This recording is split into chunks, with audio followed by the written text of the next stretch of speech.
The rain lashed against the windows of 221B Baker Street, a relentless downpour that seemed to mirror the gloom that had descended upon London.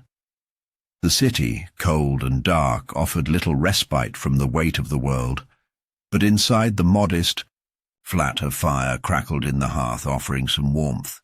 Sherlock Holmes sat in his chair, the familiar lean frame of his silhouette bent over a pile of newspapers, his fingers drumming rhythmically on the armrest as his mind turned over some recent deductions.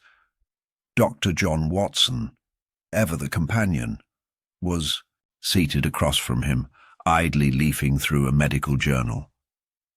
Holmes, however, was absorbed in his own thoughts, a look of quiet concentration on his face. The quiet was broken by a sharp knock at the door, followed by the voice of Mrs. Hudson. "Mr. Holmes, a visitor. He claims it is urgent." Holmes gave a slight nod, his gaze never leaving the pages in front of him. "Send him in, Mrs. Hudson." The door opened, and in stepped a man whose presence immediately demanded attention. He was tall, with a gaunt face that seemed worn by sleepless nights. His clothes, though of good quality, were dishevelled, and his hands trembled as he clutched a letter. He approached Holmes with a mixture of dread and desperation. "You are Sherlock Holmes, I presume?" he asked, his voice shaky. Holmes looked up, his piercing eyes examining the man with clinical precision. "I am indeed. Please take a seat. What brings you to me on such a miserable night?" The man sat down cautiously, the letter still clutched in his hand. I need your help, Mr. Holmes. I am Lord Augustus Blackwood, and I fear that something terrible has occurred at Grimwood Hall." At the mention of Grimwood Hall, Watson's brow furrowed. Grimwood Hall, the ancestral home of the Blackwood family? "I have heard of it, an imposing estate in the countryside." "Yes, that's the one," Lord Blackwood replied, his voice tinged with panic. "A crime has been committed there, one that cannot be explained. I believe it is beyond the abilities of local law enforcement to solve. It is something that borders on the supernatural." Holmes leaned forward, intrigued. "The supernatural? You must elaborate, Lord Blackwood." "Of course," Blackwood continued, his hand still trembling as he unsealed the letter he had brought with him. "This letter came to me just this morning, and it was addressed to my brother, Edwin. I cannot explain it, but the words—" He paused, as though struggling to steady his nerves. The words seemed to speak of a haunting, of a presence that was not of this world. Holmes took the letter from Blackwood's hands and read it carefully. The words were strange indeed. They spoke of a curse, of something malevolent that had taken root in Grimwood Hall. A promise that death would come for the Blackwood family unless they left the estate at once. The signature was an odd symbol, an intricate design of interwoven lines that seemed almost familiar but defied recognition. Holmes set the letter down and leaned back in his chair, his fingers steepled together in thought. "This is no ordinary threat, Lord Blackwood. A curse, you say? I suspect that the truth lies elsewhere." Blackwood's face paled. "You believe there is more to it?" "I do," Holmes said, his voice firm. "A curse is a convenient explanation for those who cannot fathom the workings of the human mind. I shall go to Grimwood Hall with you. We will unravel this mystery, but I warn you, there may be no supernatural element at all, only a crime cleverly disguised." With that, Watson and Holmes gathered their coats, and within an hour they were on their way. The train ride was long, the countryside blurred by the torrential rain, and the mood inside the carriage was sombre. Lord Blackwood sat in silence, clearly consumed by the urgency of the situation, while Holmes stared out the window, his thoughts locked on the puzzle that awaited them. Grimwood Hall loomed as they approached, its silhouette dark against the stormy sky. The house was as imposing as the rumours had suggested, an ancient estate with ivy-clad walls and windows that seemed to watch from their darkened panes. As they stepped out of the carriage and made their way toward the entrance, the air felt thick with foreboding. "Lord Blackwood," Holmes began as they stood before the massive wooden doors, "explain to me exactly what has happened here." Blackwood swallowed hard, his voice shaking. "It was my brother, Edwin. He disappeared 2 days ago. We found his body this morning in the library, but there is something odd. It's as if he was trying to tell us something before he died. His body is positioned as though he was kneeling before an unseen force, but his eyes, they are wide with terror." Holmes nodded, his eyes scanning the house. "Show me the body." Inside, the grand foyer felt cold and lifeless. The walls were adorned with faded portraits of long-dead ancestors, their painted eyes seeming to follow them as they walked through the dimly lit halls. They passed through the corridors and arrived at the library. Edwin Blackwood's body lay sprawled across the floor, exactly as Lord Blackwood had described, kneeling, but with his face contorted in a final expression of fear. His hands were frozen in place, clutching a piece of parchment. Holmes crouched, down to inspect the body, carefully lifting the parchment from Edwin's fingers. The paper was blank. Watson's face tightened with concern. "What is the meaning of this, Holmes?" Holmes stood, his eyes narrowing as he took in the scene. "The position of the body suggests ritualistic behavior. But the blank page, this is the true clue. Someone wants us to believe in the supernatural, but this is no more than a diversion." Holmes moved swiftly to the nearby desk, inspecting it for any signs of tampering or hidden compartments.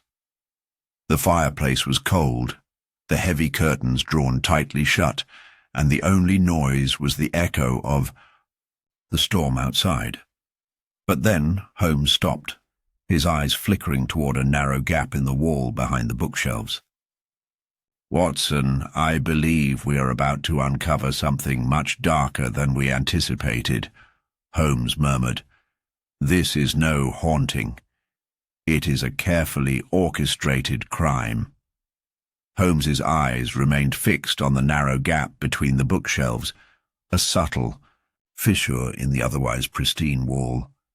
His fingers hovered in midair, poised but not yet touching. There was something behind that gap, something hidden, an object perhaps, or a message, but the presence of the bookshelves themselves was a subtle but deliberate barrier. "Watson, I'll need your assistance," Holmes said quietly, his voice sharp with intent. Watson moved to his side, and together they shifted a few books aside, revealing a narrow, almost imperceptible latch on the wall. With the slightest of tugs, the latch released, and a section of the wall slid open with a muffled creak, revealing a small, dimly lit chamber behind it. A chill ran through the air, carrying the scent of dust and forgotten secrets. Holmes stepped forward, his gaze narrowing as he entered the hidden room. It was hardly a room at all, just a narrow space filled with old furniture draped in sheets. But amidst the shadows, something glinted faintly from beneath the dusty covers. He lifted a sheet to reveal a wooden trunk, its surface worn with age, but still solid in structure. "This," Holmes murmured, "has been placed here deliberately, as though to be overlooked by any casual observer. Watson stepped closer, his brow furrowed. "A trunk? Is it important?" Holmes nodded, his mind already working through the possibilities. "Everything in this house is important, Watson, especially when someone goes to such lengths to conceal it." The detective's gloved hands moved with careful precision as he unlatched the trunk and opened it. Inside, wrapped in brown paper, was a bundle of papers, yellowed with age. Holmes's fingers brushed over them, his eyes catching sight of several lines of writing in a familiar hand. They were correspondence, letters that seemed to be a conversation between Lord Blackwood's ancestors and someone who had been connected to the estate for generations. "This is no ordinary family archive," Holmes murmured as he scanned the letters. "It appears that the Blackwoods have been hiding something far more dangerous than they let on." As he spoke, a noise behind them caused both men to turn sharply. A figure stood in the doorway, silhouetted in the dim light, one of the estate's servants, a young man who looked as though he'd been summoned by some unseen force. His expression was unreadable, his hands clasped nervously behind his back. "You've found it, haven't you?" the servant said, his voice low and cautious. Holmes's gaze shifted to him, sharp and calculating. "And what exactly is it that you believe we've found?" The servant hesitated, but only for a moment. I know what you're looking for, but you have to understand, sir, there are things here that are better left undisturbed." Watson stepped forward, his voice firm. "This is a matter of life and death. You will speak plainly, or I will ensure that you do not leave this house until we have all the answers." The servant swallowed, clearly struggling with some inner conflict. Finally, he spoke, his words clipped and strained. "It's the family curse, sir. The Blackwoods have always believed that something in Grimwood Hall is unnatural. The curse was passed down through the generations. It's why Edwin died, and why others before him have met similar fates." Holmes studied the servant's face with intensity. "And do you believe this curse is real, or is it merely a story crafted to explain a more earthly tragedy?" The servant's eyes darted nervously and he shook his head. "I don't know what to believe anymore. All I know is that strange things have been happening here. Sounds in the night, shadows moving when no one's there. It's all become impossible to ignore." Holmes's expression remained inscrutable, but his mind was already moving faster than the conversation could keep up. "Where was Lord Blackwood when his brother Edwin died?" The servant flinched at the question, clearly uncomfortable. He was in his chambers, sir, but the housekeeper found him there, locked in. The doors were bolted, the windows sealed. There was no way in or out." Holmes's eyes flickered toward Watson, who had been listening with keen interest. The implications were clear. If Lord Blackwood had been locked away, then the circumstances of Edwin's death grew ever more suspicious.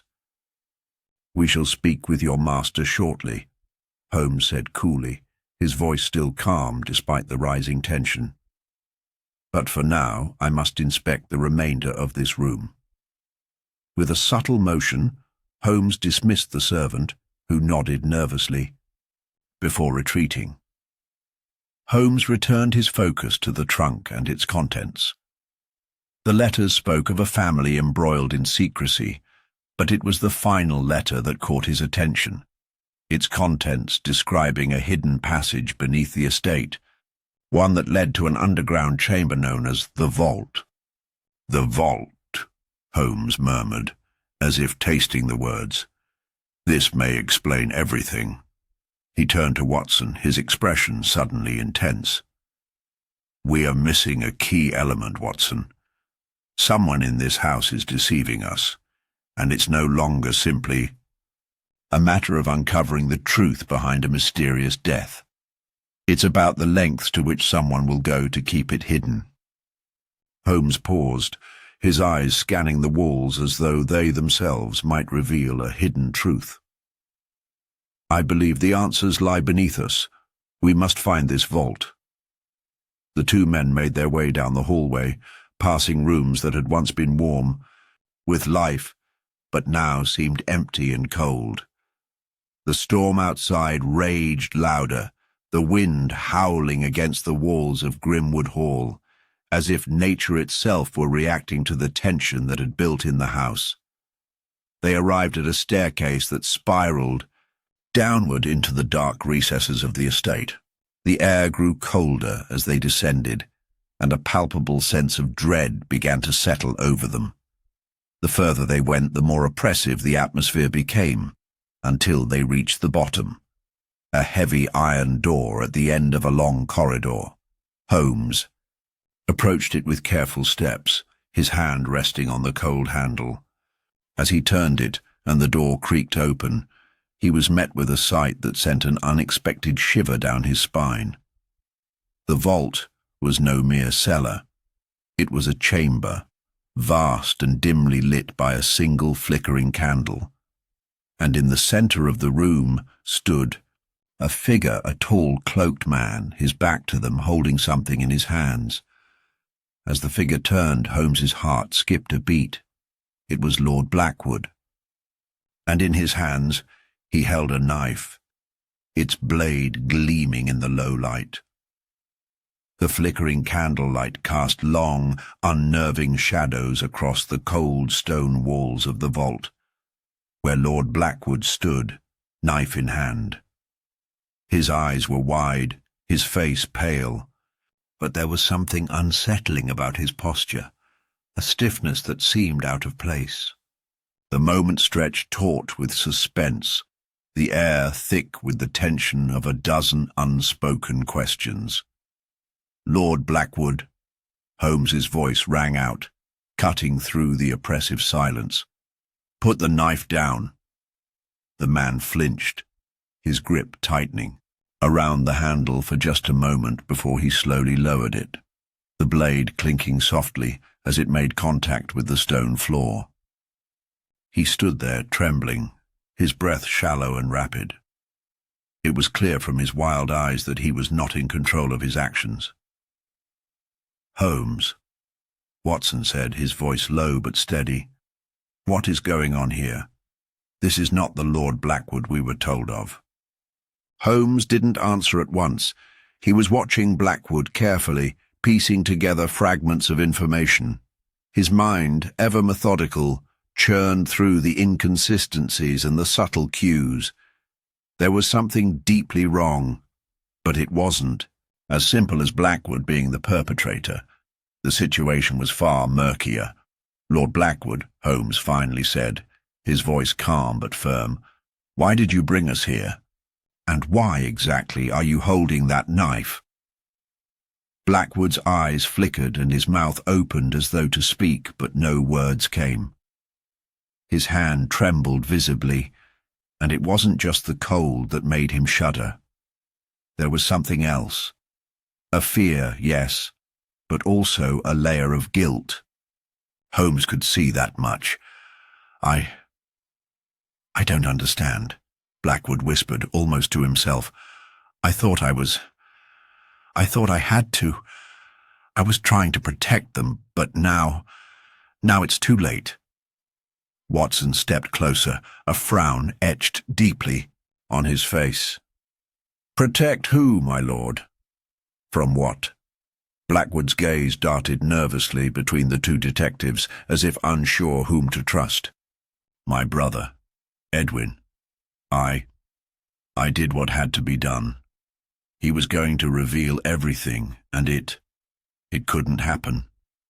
The curse, the secrets, everything would have been exposed. I had no choice.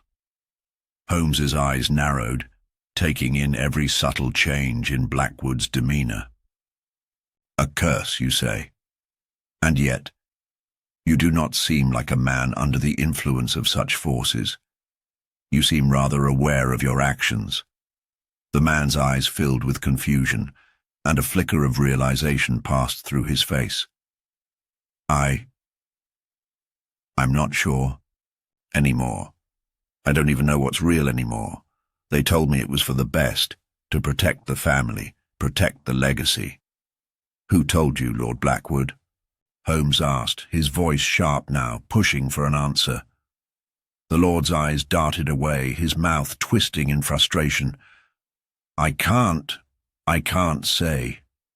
You wouldn't believe me. They said that if I did, I would be cursed too. It's all about the family's future, the legacy that must be preserved." Holmes exchanged a quick glance with Watson. Something didn't add up. Blackwood's words were frantic, almost like a man grasping at threads he could barely understand, let alone explain. But the look in his eyes, the one that had softened with doubt, was not that of a cold-blooded murderer. There was guilt, yes, but there was something more complex beneath it, something that made Holmes hesitate before jumping to any conclusions. "I think it's time we speak with the others," Holmes said, his voice steady and purposeful. "There are too many layers to this mystery, and I believe we are not yet seeing the full picture." The following morning, the grim atmosphere of Grimwood Hall had not lightened. The rain continued to pour relentlessly outside, but inside there was an air of forced calm. Holmes, Watson, and Lord Blackwood had returned to the main house, where the remaining members of the household gathered under watchful eyes. None of them allowed to leave the premises until the investigation reached its conclusion. Holmes began with the housekeeper, a stern woman in her 60s, who had been in the Blackwood employ for nearly 20 years. She was sitting in the drawing room, her hands folded in her lap, her face a mask of composed restraint. "Mrs. Greaves," Holmes began, his tone polite but probing. "You were one of the first to discover Lord Blackwood's brother Edwin's body. Can you tell me about that moment?" Mrs. Greaves stiffened, her lips tightening. "I did, sir. It was quite a shock. I was going to bring Lord Blackwood his breakfast, but when I opened the door to the library, I saw him, his body. It was unnatural. I've never seen a man so twisted in fear." Holmes observed her closely. Her eyes betrayed nothing, but there was a slight tremor in her voice, a momentary hesitation as she spoke of Edwin's death.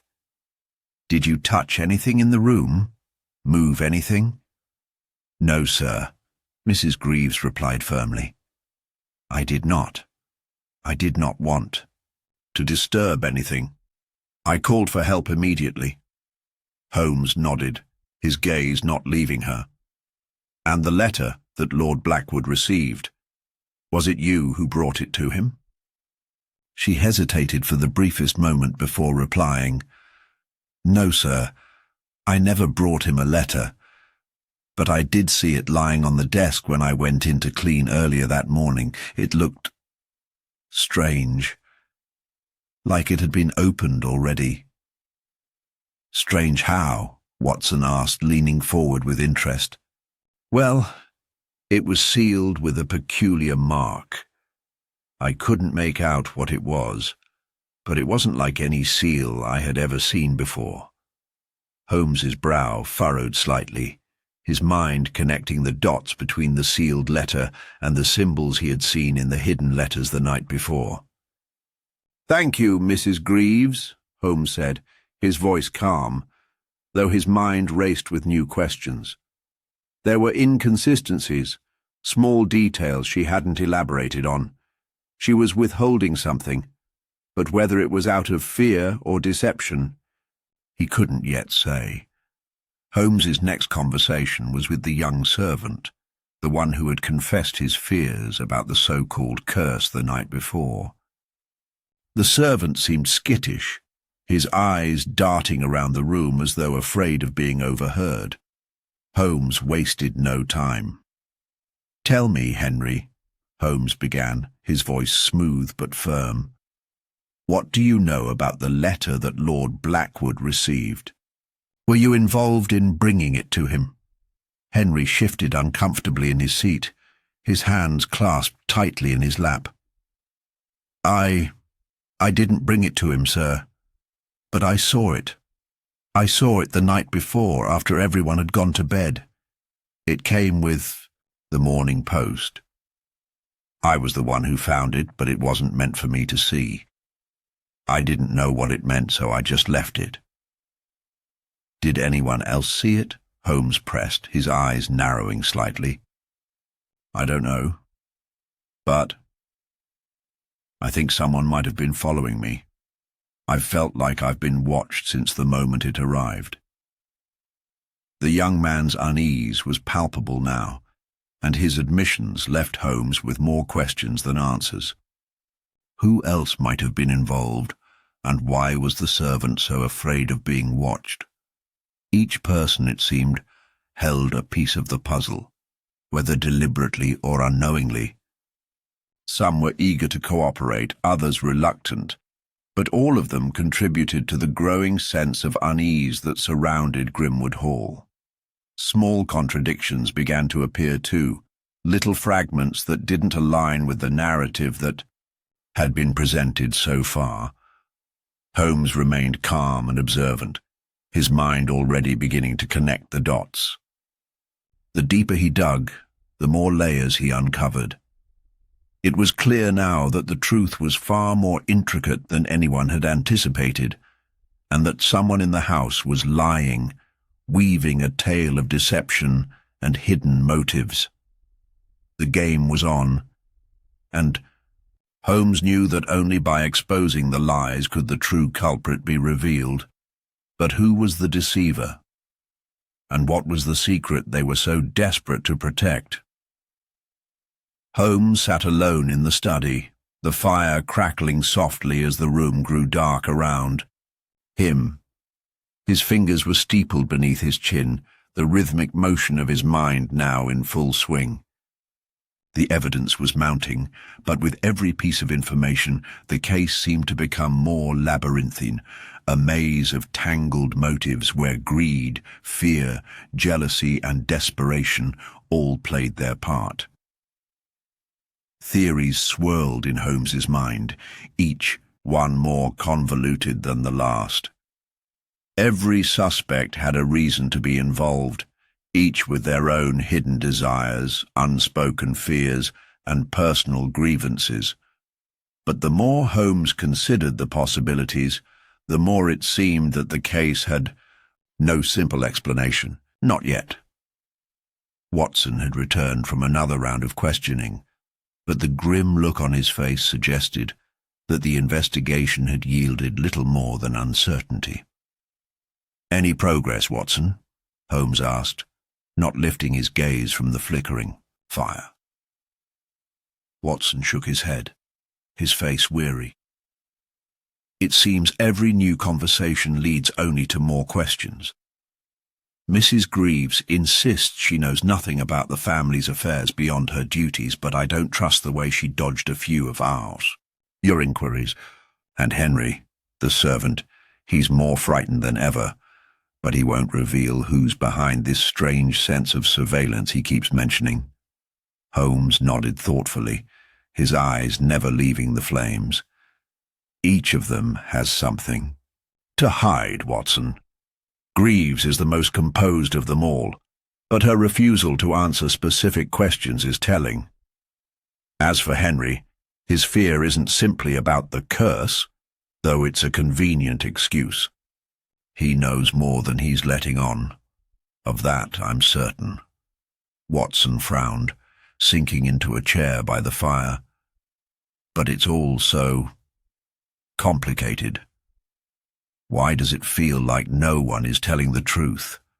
Surely, One of them must be guilty, but the puzzle refuses to fit together. Precisely, Holmes replied, his voice soft but tinged with impatience. Each piece fits, but the picture they form doesn't make sense. We have to dig deeper. Greed, jealousy, fear, they are all powerful motivators, Watson, but it's not enough to isolate one from the rest. Each person here has a potential motive, but none of them fully explains the circumstances of Edwin's death, nor does it offer any clear path to the person pulling the strings. Holmes paused, leaning forward, his eyes gleaming with renewed focus. Let us consider Lord Blackwood. His actions are erratic, but is he the orchestrator or merely a pawn? He spoke of protecting the family, the curse, and a legacy. Is that why he killed his brother? Was it the fear of exposure or something more? If Blackwood was acting to protect a hidden truth, it seems logical to assume that the truth lies in the family's past. Watson raised an eyebrow. You think Blackwood wasn't acting alone? Precisely, Holmes responded. The letter Blackwood received, there was something unusual about it, and Mrs. Greaves mentioned it. Why? If the contents were truly benign, would it have been kept hidden, even from the rest of the household? It's clear that someone else was involved, someone with a deep investment in the Blackwood family's fate. Watson nodded slowly, absorbing the implications. Then we need to find out more about the Blackwood family's history. If someone was willing to kill to protect it, then there must be something buried, something that would destroy the family name, or worse, reveal some hidden, dangerous truth. Holmes rose from his chair, his mind clicking into place. Exactly. But to understand that, we need to look at more than just Lord Blackwood. We need to consider the people closest to him, the ones who have the most to gain from either the family's downfall or its preservation. The investigation shifted focus, this time aiming to uncover more about the history of the Blackwood estate and the relationships that had shaped it. Holmes and Watson began poring over the family records, the old diaries, letters, and ledgers that had been hidden away for years. As they sifted through the musty papers in the dim light of the study, new details emerged. Details that began to form the outlines of a much darker narrative than they had originally suspected. Holmes flipped through a series of family records and abruptly stopped, his fingers hovering over a letter dated several decades ago. He read it aloud to Watson. To the last of the Blackwoods, may you find peace in this family's legacy, but remember, the price of peace is steep, and the secrets you carry must never see the light of day. The price of peace, Watson echoed. What does that mean? Holmes leaned back, his eyes narrowing in thought. It seems that the Blackwood family has been hiding something for generations. The curse they speak of. It may not be supernatural at all. It's likely a story constructed to protect the family from the truth. Watson's voice dropped low. And what truth is that, Holmes? Holmes turned to him with a quiet intensity. I suspect that the Blackwoods were involved in something far darker than they ever let on, and that the legacy they fear being exposed is tied to this very estate. As the evening wore on, Holmes's suspicions about Lord Blackwood's involvement began to solidify. There was a web of deception surrounding the family, each strand tightly wound and pulling at the others. Lord Blackwood's brother, Edwin, had been the key. A man who had learned too much, who had been on the verge of unraveling the truth. But why had Lord Blackwood been so determined to stop him? The answer lay in the motivations of the people around him. Mrs. Greaves, the housekeeper, might have known more than she let on, but she had been loyal to the family for so long that it seemed unlikely she would turn on them unless she had been forced to. Henry, the servant, was too frightened, but the question remained. Frightened of what, exactly? There was a fear of something unseen, something that had kept him bound to the estate long after he should have left. Was it guilt? Or fear of a secret that could ruin everything? Then there was the matter of the hidden trunk in the vault, and the strange correspondence about the family curse. Holmes's mind moved quickly now, constructing a picture from the scattered details, weaving a tapestry of greed, power, and desperate attempts to cover up the past. The more Holmes considered it, the more it became clear. The death of Edwin Blackwood had not been an isolated incident. It had been part of something much larger, something much darker than anyone had yet realized. A secret that had festered beneath the surface of Grimwood Hall, waiting for the right moment to surface. Holmes stood up, his face drawn in concentration. "Watson, we are not dealing with a mere family tragedy. We are dealing with a conspiracy that has gone on for generations, and it is one that involves not only Lord Blackwood, but several others in this house. There is more at stake than a simple murder. What we are looking at is a legacy of deceit, and someone is willing to do anything to keep it hidden." The pieces were finally falling into place, but there was still one crucial question left. Who among them would stop at nothing to protect the secret? Holmes had his suspicions, but the answer, he knew, would not be revealed until the final confrontation. Morning after their research in the study, the first light of day barely touched the horizon, yet a new lead had surfaced, one so compelling that it seemed to promise the breakthrough they so desperately needed. Holmes had received an unexpected visitor in the early hours of the morning, Henry, the servant. He had come to Holmes, his face pale and his eyes wide with fear, carrying with him a small, worn leather pouch. I found this, sir," Henry stammered, his hand shaking as he placed the pouch on the table before Holmes. "In the woods behind the hall. I was trying to clear my head, but when I came across it, I knew it was important." Holmes had immediately recognized the significance of the pouch. Inside were several old coins, weathered by time, along with a sealed letter. The letter was unmistakably addressed to Lord Blackwood, marked with the same cryptic seal the housekeeper had mentioned. This was the breakthrough Holmes had been waiting for. He carefully broke the seal and unfolded the letter, his eyes scanning the contents quickly. The letter was brief, but its implications were unmistakable. To the last of the Blackwoods, the family must remain intact no matter the cost. The price of peace has been paid in blood before, and it will be again if necessary. A curse is a price for keeping our legacy, and nothing is worth more than the Blackwood name. The words were stark, and the message was clear. Someone was willing to kill to protect the family's dark legacy, a legacy deeply tied to Grimwood Hall, a secret that threatened to destroy them all if revealed. Holmes's heart quickened as he realized this was the final piece of the puzzle. He turned to Watson, his face a mask of determination. "This, Watson, is the key. The coins are old, but the seal is unmistakable. Lord Blackwood's family, it seems, has been involved in more than one murder to protect their name.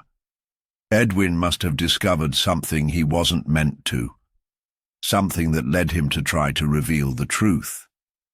Watson frowned. "But how do we know Blackwood is the one behind this? He may be guilty, but the motive for murder seems entangled. Could someone else be behind it?" Holmes set the letter down carefully, his gaze never wavering. The letter is addressed directly to Blackwood, and these coins, they are part of a collection that has been kept in the family for generations. There is no doubt in my mind. The man who wrote this letter is the one we need to focus on. Holmes wasted no time. He called upon the local constabulary and requested the immediate arrest of Lord Blackwood. They were quick to follow, and within an hour Blackwood was taken into custody, his bewildered protests ignored by the officials, who were eager to close the case. The local authorities, jubilant with their apparent success, wasted no time in declaring the case solved. A press release was drafted, the story spreading like wildfire through the town. The murderer had been caught. The Blackwood legacy was safe, the curse dispelled, and the halls of Grimwood would return to their silence. The town breathed a collective sigh of relief. After all, it had seemed so simple. The guilty man had been apprehended, the motive was clear, and the family would be restored to its former glory.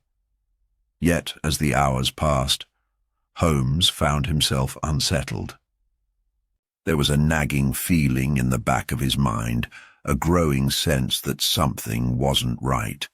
The pieces all fit too neatly, too perfectly.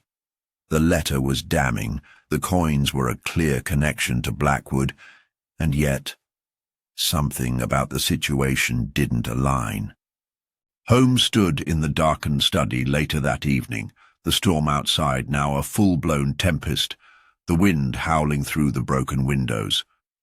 He stared at the map of Grimwood Hall pinned to the wall, his mind racing through the last few days, replaying every conversation, every clue, and every detail. Something didn't sit right with him. He could feel it, deep in his gut, like a missing thread that once pulled would unravel the whole story. "Watson," Holmes called softly, not looking up. "You don't think it's too convenient, do you, that Blackwood would so carelessly leave this letter lying around for us to find? His actions have been erratic, but he's not a fool. He would never allow such a piece of evidence to be discovered so easily." Watson paused, considering the point. "I see what you mean. But Holmes, what if Blackwood was so desperate to protect the family's secret that he didn't think clearly? Perhaps in his fear he made a mistake." Holmes slowly turned, meeting Watson's gaze. "Perhaps. But even then, the circumstances of Edwin's death don't line up. Why, if Blackwood was truly the murderer, would he behave so erratically afterward? Why did he speak of a curse and family secrets if he was simply trying to cover his tracks?" Watson's brow furrowed. "Are you saying you believe someone else is responsible?" Holmes nodded, his eyes narrowing. "I'm afraid that's exactly what I'm saying. We've been too quick to accept the case as solved. Someone is manipulating the situation. Blackwood may have had a role to play, but I don't believe he's the architect of this crime. There's a deeper game at play here, and the true criminal remains in the shadows, waiting for the right moment to strike." Watson's skepticism was palpable. "So what do we do now?" Holmes's expression softened slightly, the weight of the investigation pressing down on him. "We need to look again at the people closest to Lord Blackwood. There are too many contradictions in their stories, too many inconsistencies. The key is not Blackwood, but rather the others, the ones who have been hiding in plain sight, the housekeeper, the servant, perhaps even someone from the family. Whoever it is, they will reveal themselves. It's only a matter of time." The following days passed in a haze of growing tension. The authorities had already moved forward with their plans to charge Lord Blackwood with the murder. But Holmes, undeterred, continued his quiet observations. His instincts told him that the truth had yet to be revealed, and each passing moment brought him closer to understanding what was truly happening behind the walls of Grimwood Hall. Then, the breakthrough came unexpectedly. It wasn't a letter or a coin this time. It was a conversation that Watson had overheard in the kitchen late one evening between Mrs. Greaves and Henry. They spoke of something too risky, a plan that had failed, and a mention of someone needing to be silenced before they could talk. Watson had immediately passed the information to Holmes, who now knew they had been looking in the wrong direction all along. The truth was far more dangerous than they had imagined, and as Holmes and Watson prepared to confront the real culprit, they knew the stakes had just been raised. The false victory, the belief that the case had been solved, had only been the beginning. Now Holmes was certain that the real criminal was closing in, their deception inching closer to discovery with each passing moment. But the question remained: who was it? And how far would they go to keep their secrets buried forever? The air inside Grimwood Hall felt heavier with each passing hour. Holmes's suspicions, now fully formed, burned in his mind. But the breakthrough he needed, something that would tear apart the false victory declared by the authorities, remained just out of reach. The puzzle pieces were in front of him, yet the complete picture stubbornly refused to emerge. It was late one evening when Watson, while rifling through old case files in the library, stumbled upon something that seemed irrelevant at first. A forgotten ledger. It was buried beneath a stack of correspondence, its leather cover worn and brittle, yellowed with age. Watson had picked it up on a whim, intending to simply catalogue it with the other documents. But as his eyes fell upon the name at the top of the first page, a sudden realization hit him. He rushed to find Holmes, the ledger clenched in his hands. "Holmes," he said urgently, "you need to see this."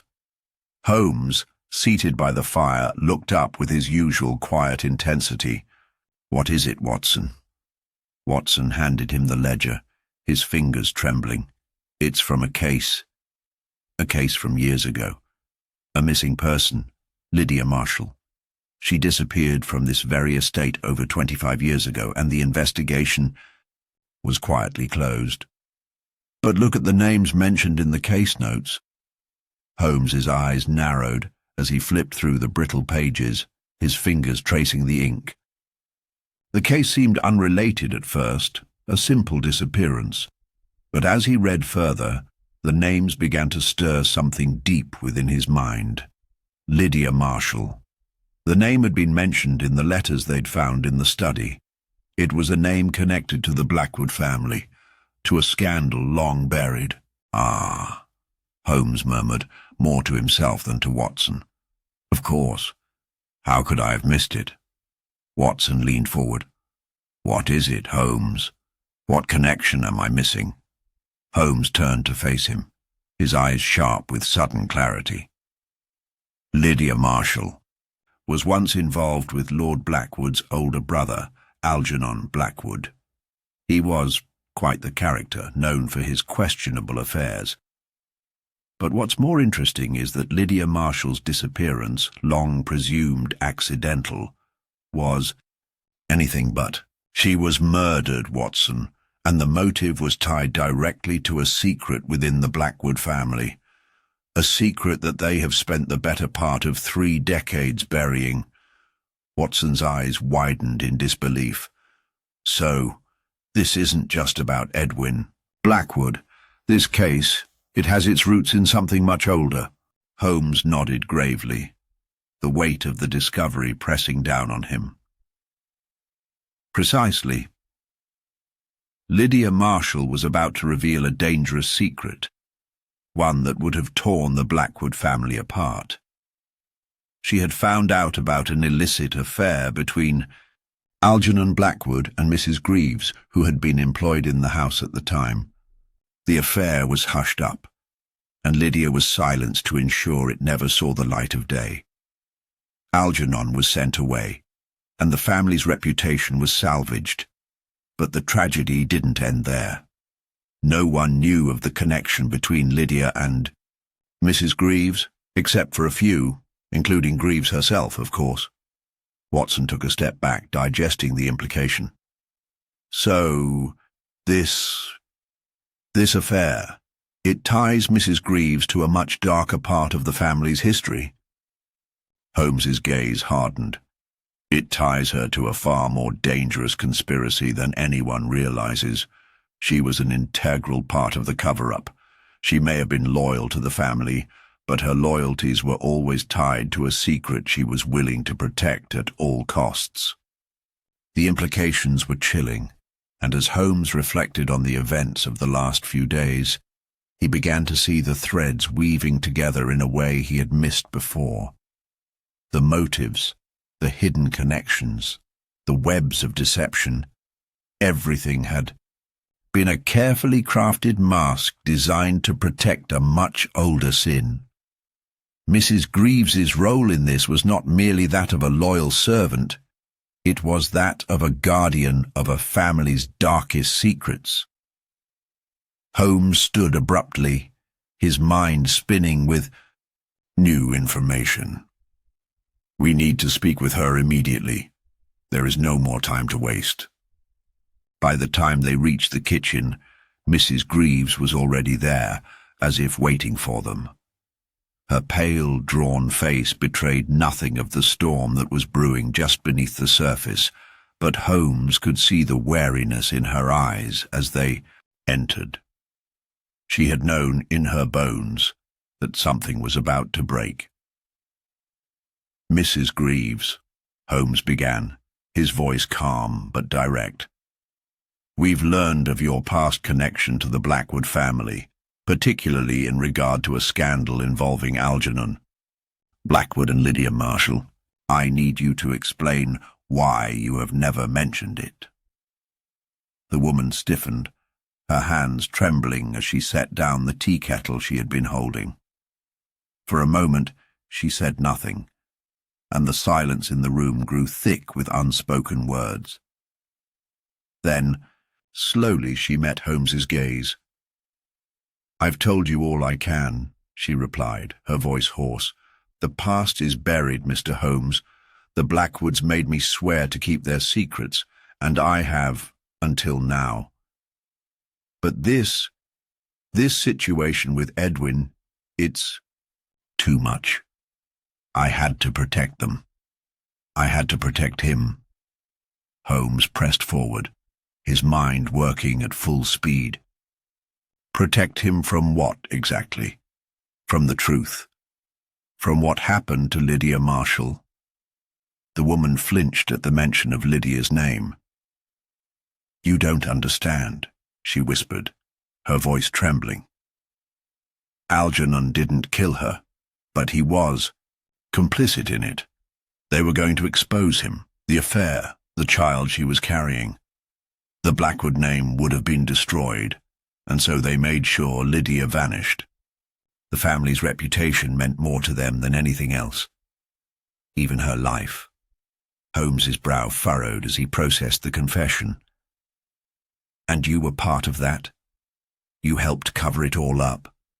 Mrs. Greaves nodded slowly. I didn't have a choice. The family had power, Mr. Holmes. The power to ruin me, too. I helped them hide the truth. I made sure no one found Lydia's body, that the scandal was erased from memory. But now Edwin, he must have found out. He must have uncovered something he wasn't supposed to, and now he's gone. Watson stepped forward, his voice soft but insistent. So you think the murder of Edwin Blackwood is tied to Lydia's disappearance? All those years ago? Mrs. Greaves's eyes filled with tears, and her voice broke. Yes. Edwin was too close to the truth. And someone in this house, someone who was part of the original cover-up. They couldn't let him expose it.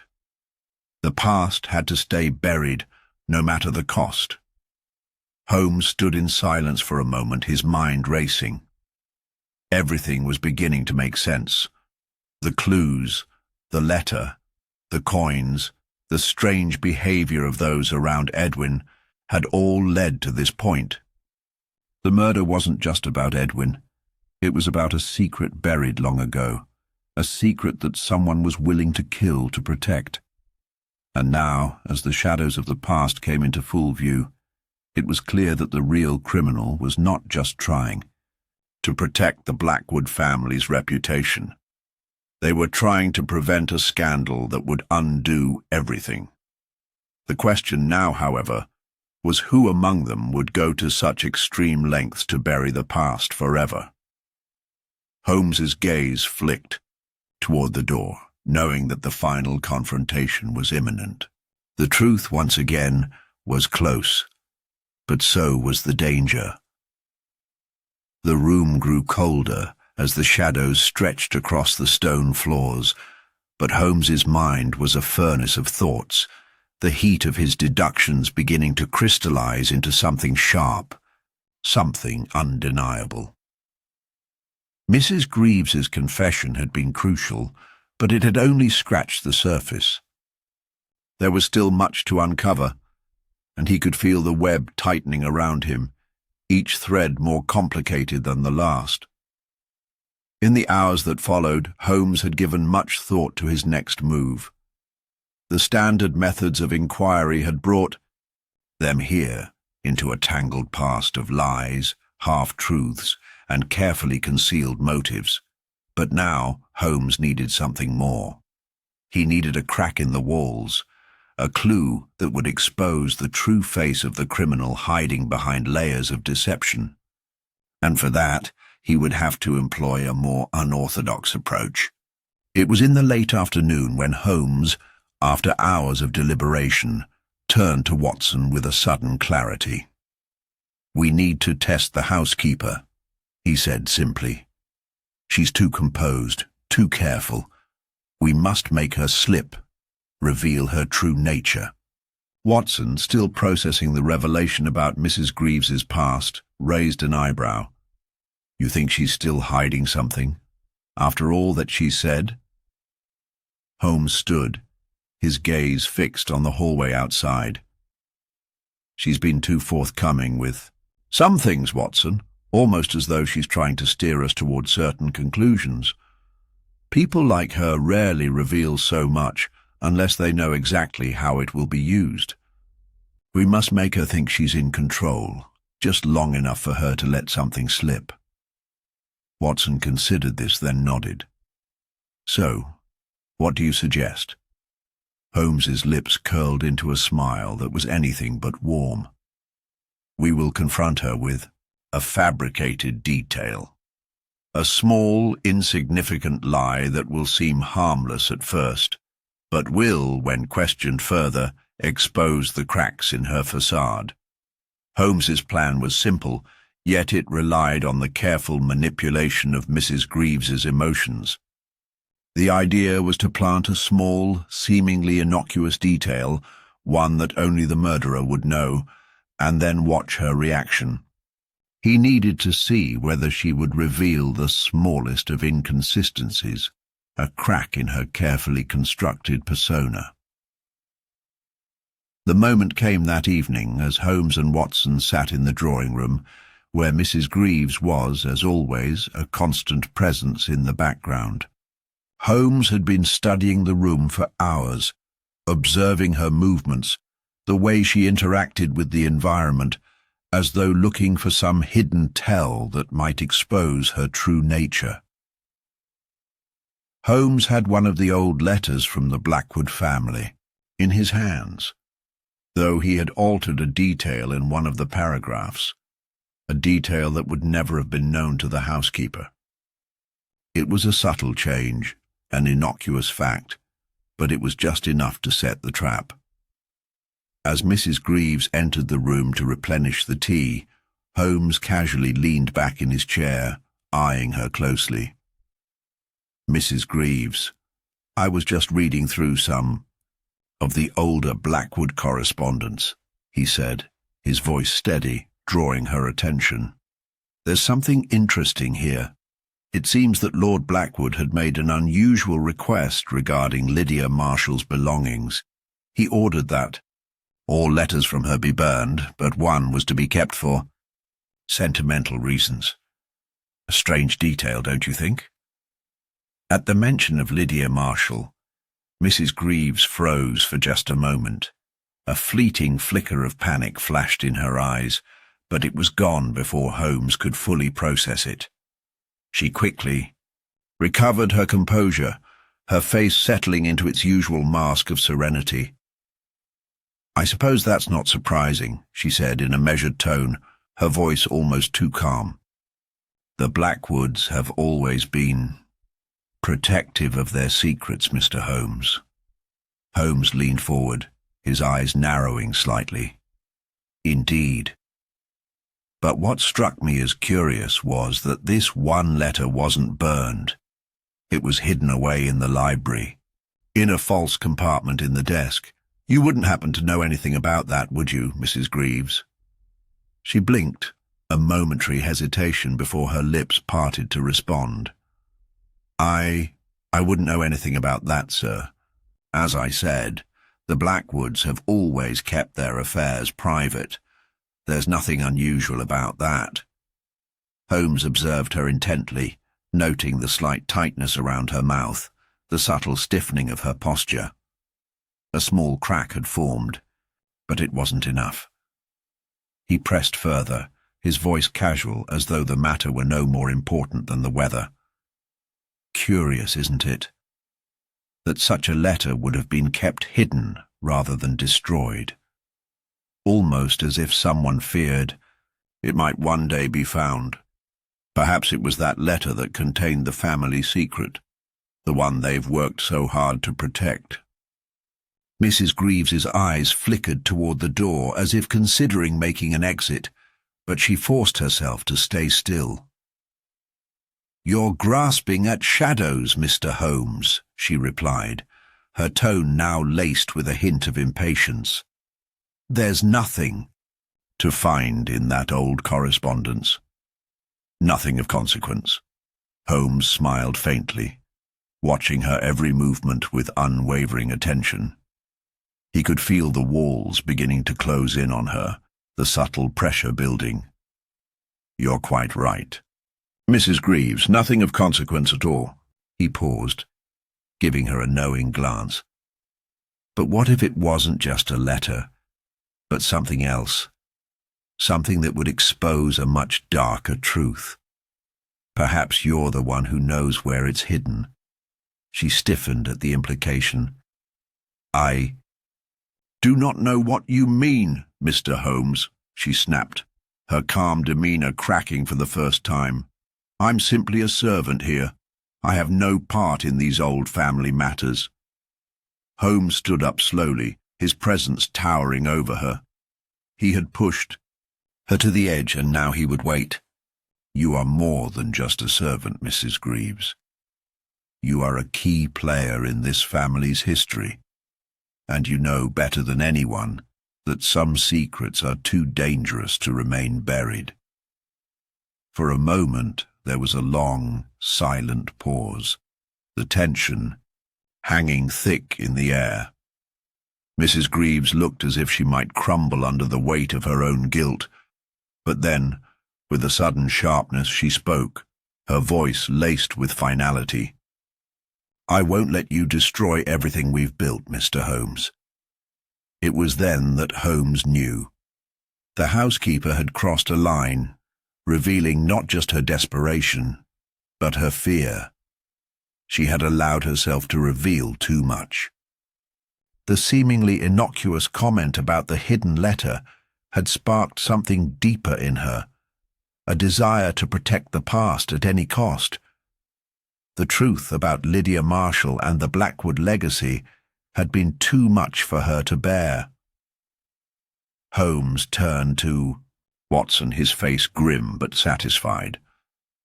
The case is no longer about Edwin Blackwood's death, Watson. It's about preserving a legacy, one that someone is willing to kill for, to hide beneath layers of deception. Mrs. Greaves is our key, and she knows the truth. But the question remains, how far will she go to ensure the secrets stay buried? Watson nodded, understanding now what Holmes had known all along. They were no longer chasing a murderer. They were chasing a truth that could destroy everything. And someone in Grimwood Hall would stop at nothing to make sure that truth stayed hidden forever. The atmosphere at Grimwood Hall had grown increasingly tense. Holmes's discovery, the crack in Mrs. Greaves's composure, had been the first real breakthrough in the case.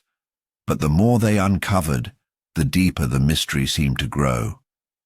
Every piece of evidence they gathered only pointed to more unanswered questions, each leading to a new dead end, or worse, a carefully constructed lie. Holmes knew he was on the edge of something dangerous, but even he had not anticipated the blow that would come next.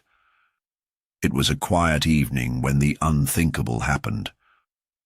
Holmes and Watson had spent the afternoon discussing their next move, dissecting every word Mrs. Greaves had uttered in their last conversation. They were sitting by the fire in the study, the crackling flames casting shadows on the walls, as Holmes examined a map of Grimwood Hall, marking out potential areas to search. There was a sense of quiet anticipation, as though everything was coming to a head. "I believe it's time to confront Mrs. Greaves directly," Holmes said, his fingers tracing a path on the map. "She holds the key, Watson. But before we do, there is one last thing we must secure." Watson, who had been reviewing his notes, looked up. "What's that?" "The letter. The one hidden in the desk.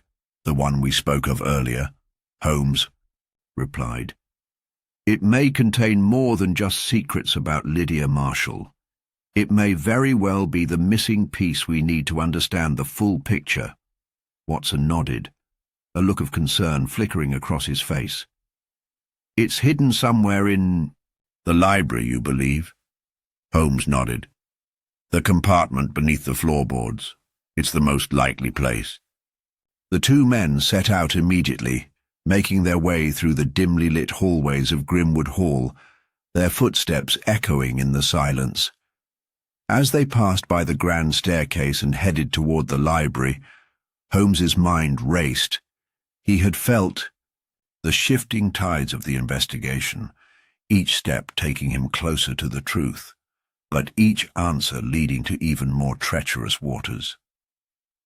There was a dark force at work in Grimwood Hall, something far more sinister than mere jealousy or revenge. They arrived at the library to find it empty, the heavy air of the room thick with the scent of aged wood and leather. Holmes moved swiftly to the desk, where he had earlier noticed a loose floorboard. It was slightly raised, just enough to indicate that something had been hidden beneath it. Kneeling down, he carefully pried the board loose and reached inside. For a moment, he thought he had found it. His fingers brushed against something solid, an envelope perhaps. But then, to his shock, it was gone.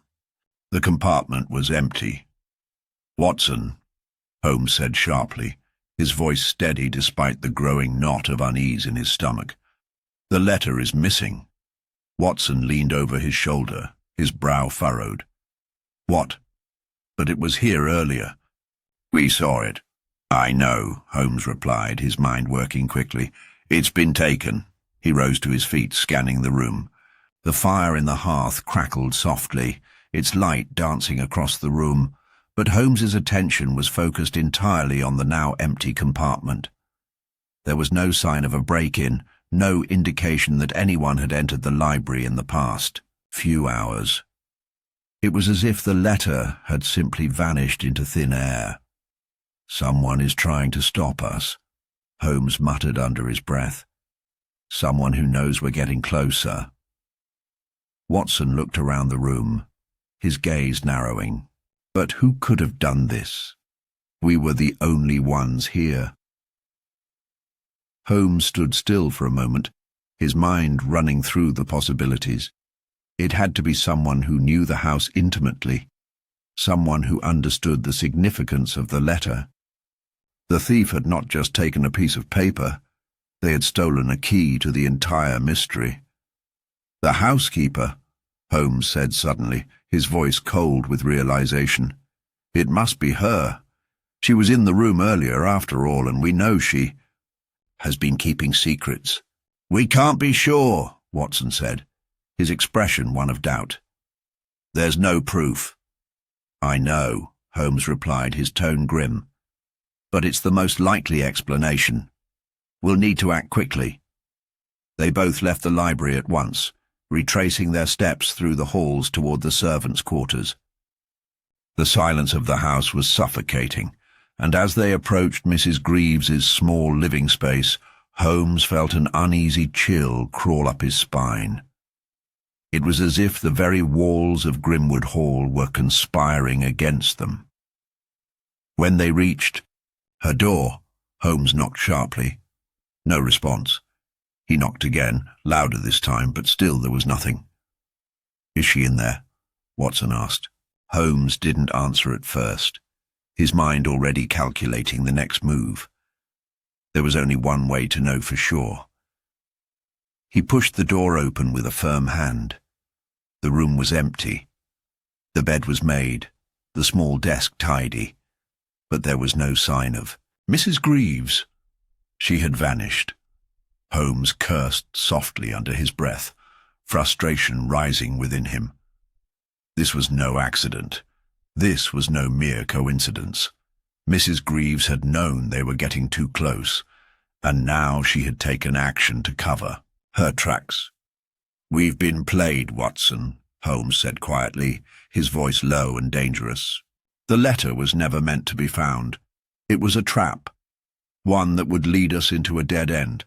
And now she's disappeared, taking whatever secrets she held with her." Watson's face hardened. "We'll find her, Holmes. She won't get away with this." Holmes nodded, but his mind was elsewhere. There were too many pieces missing, too many unanswered questions. The letter, the housekeeper's disappearance. It was all part of something far bigger than he had first imagined. The two men turned and made their way back to the study. Holmes couldn't shake the feeling that they were no longer chasing a criminal. They were chasing a shadow, a force that moved in the dark corners of Grimwood Hall, unseen and elusive, waiting for the right moment to strike. And the stakes had never been higher. The tension at Grimwood Hall had reached a fever pitch. Holmes's mind raced as he stood in the empty servants' quarters, the room where Mrs. Greaves should have been. She was gone, vanished without a trace, and the letter, the key to unlocking the truth, had disappeared with her. It was as if the entire case had unraveled in the span of moments, leaving nothing but frustration and an overwhelming sense of urgency. "We need to find her, Holmes." Watson's voice broke through his thoughts. "She's the only one who knows where the letter is, and she's the only one who can help us solve this." Holmes nodded, but his thoughts were already elsewhere, darting from one possibility to the next. Mrs. Greaves had been a key player in all of this, but now it seemed she was both the thief and the puppet master. Whoever she was working for, whoever she was protecting, had the power to erase all traces of evidence, to make people disappear when it suited their needs. It was clear now that there was a far deeper conspiracy at work within Grimwood Hall, one that reached beyond the Blackwoods and the tragic events surrounding their family. As Holmes and Watson moved quickly through the corridors, their footsteps echoing on the cold stone floors, the weight of the situation pressed heavily on both men. The mansion, with its sprawling halls and dark corners, felt like a labyrinth of secrets, each one waiting to swallow them whole. Then, as they approached, the grand staircase. A shout shattered the quiet. A loud, agonized cry echoed from the far end of the hall. Both men froze, the sound of it striking them like a physical blow. Without a word, Holmes's instincts took over, and he sprinted toward the source of the scream. Watson was close behind, both of them knowing that something had gone horribly wrong. They rounded the corner to find the source of the scream. A young maid, her face pale and trembling, standing frozen in the doorway of the study. "What happened?" Watson demanded, his voice urgent. The maid could barely speak, her breath coming in ragged gasps. It's the master. Mr. Blackwood." Holmes's heart raced, and he pushed past the maid, rushing into the study. The scene before him froze his blood. Edwin Blackwood lay sprawled across the floor, his body twisted at an unnatural angle. The once immaculate room, with its rich wooden furnishings and shelves lined with books, now seemed to pulse with an oppressive darkness. Blackwood's face was pale, his eyes wide open in a final, horrified expression. The faint scent of something metallic lingered in the air. Holmes's first thought was that it had to be a murder, but there was something strange about the way Blackwood's body was positioned, as if it had been arranged carefully. There were no signs of a struggle, no obvious wounds, yet the man was clearly dead. Holmes bent down, his fingers brushing lightly over the body, searching for anything that might offer a clue. His eyes caught a faint glimmer on the floor beside the body, a piece of paper, stained with dark ink. He reached for it, but before he could even lift it, Watson's voice broke through. "Holmes," Watson said quietly, almost in disbelief. "It's not possible." Holmes looked up, his mind already working through the implications. Watson was staring at the doorframe, his face ashen. Through the open doorway, a shadow seemed to flicker, barely noticeable, a figure darting just out of view. "Stay here," Holmes ordered, his voice sharp. He moved toward the door, his heart racing in his chest. The figure was too quick to be a trick of the light and too deliberate to be a mere shadow. Someone had been in the room just before them. He stepped into the hallway, scanning the dark corners with his sharp eyes. For a moment, the house was still, its silence deafening. Then, the unmistakable sound of hurried footsteps echoed from upstairs, growing fainter as they retreated down the hallway. Without thinking, Holmes pursued, his every sense on high alert. He could hear the soft echo of footsteps ahead of him, slow, deliberate, and perhaps even taunting. The figure was leading him deeper into the heart of the house, drawing him further away from the study, further from the body of Edwin Blackwood, and into a part of Grimwood Hall that Holmes knew well, the old servants' quarters. The footsteps stopped abruptly as Holmes rounded the corner, his breath catching in his throat. There, standing at the far end of the hall, was Mrs. Greaves. But something was terribly wrong. She looked nothing like the composed woman he had spoken to earlier. Her face was drawn, her eyes wide with terror, and in her hands she gripped something tightly, a small, delicate object that she pressed against her chest as though it were her only lifeline. "Mrs. Greaves?" Holmes called, his voice steady, despite the whirlwind of thoughts crashing through his mind. "Where is the letter? What have you done?" She looked up at him, her face ashen, and for a moment he saw a flicker of something, fear, or perhaps guilt, before she turned and bolted toward a side door, disappearing into the labyrinthine hallways of Grimwood Hall. Holmes hesitated for a split second torn between chasing her and returning to the scene of Blackwood's death. But before he could make a decision, the unmistakable sound of a door slamming shut rang through the house, followed by the ominous click of a lock. "Watson!" Holmes shouted, his voice urgent as he turned back toward the study. "We've been misled. The truth is much darker than we realized." Watson, who had followed closely behind, arrived just as Holmes was re-entering the study. "What's happened, Holmes?" "Someone's working against us," Holmes replied, his mind already piecing together the fragments of the puzzle. And the letter wasn't the only thing at stake. Whoever killed Blackwood, whoever is hiding behind all this, they're still in control. They're always one step ahead. A new realization struck Holmes then, sharper than any before. The villain was not just hiding. They were watching, manipulating the very investigation. And now, with Edwin Blackwood dead and Mrs. Greaves on the run, Holmes knew that they had entered a new phase of the game. The stakes had escalated from solving a murder to preventing another one. And this time, the killer was watching them just as closely as they were watching him.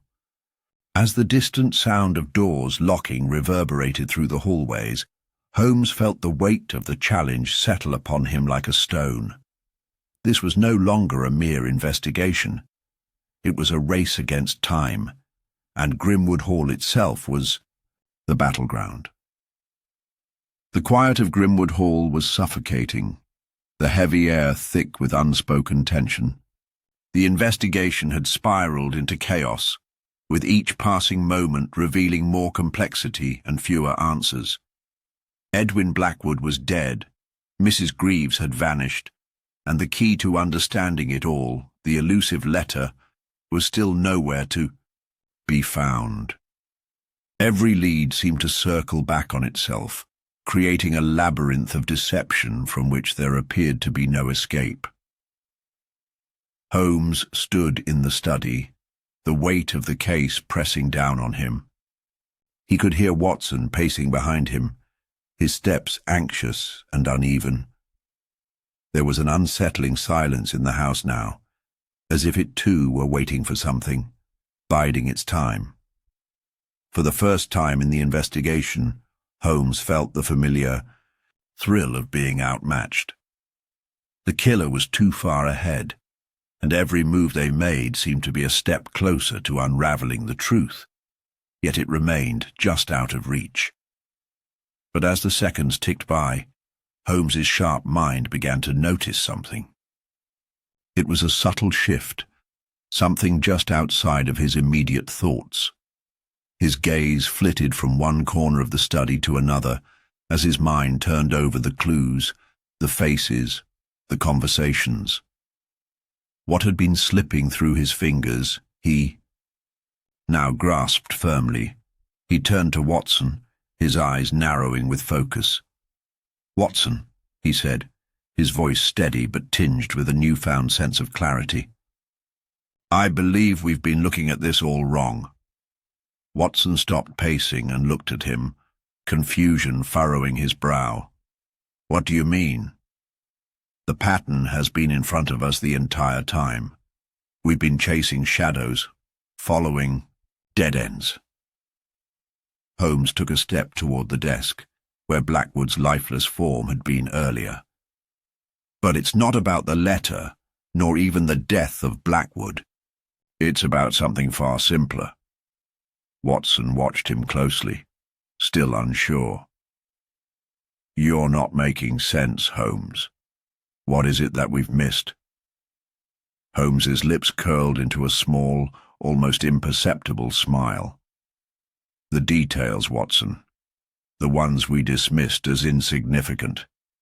There's a pattern that ties everything together, but we've been too focused on the larger mysteries to see it." He turned and began pacing the room, his mind ticking over every conversation, every clue, every witness. Then, in a flash of understanding, it all fell into place. "Think back to Mrs. Greaves's reaction when we questioned her about the letter," Holmes said, his voice calm but urgent. "She was defensive, yes, but more than that, she was trying to cover something up. She wasn't just protecting herself. She was hiding something far more dangerous." Watson's eyes widened slightly. "You think she's been lying all along?" "No," Holmes said, shaking his head. "She wasn't lying. She was trying to keep us from seeing the truth. You see, the letter was never the real clue. The real clue was how it was hidden and, more importantly, who had access to it." Holmes stopped pacing and turned to Watson. "The letter wasn't the only thing hidden beneath those floorboards. There was something else, something far more valuable, something that led us to the truth." Watson looked puzzled for a moment, before his face brightened with realization. "The journal," he said slowly. "The one Blackwood had been keeping." Holmes nodded, his expression grave.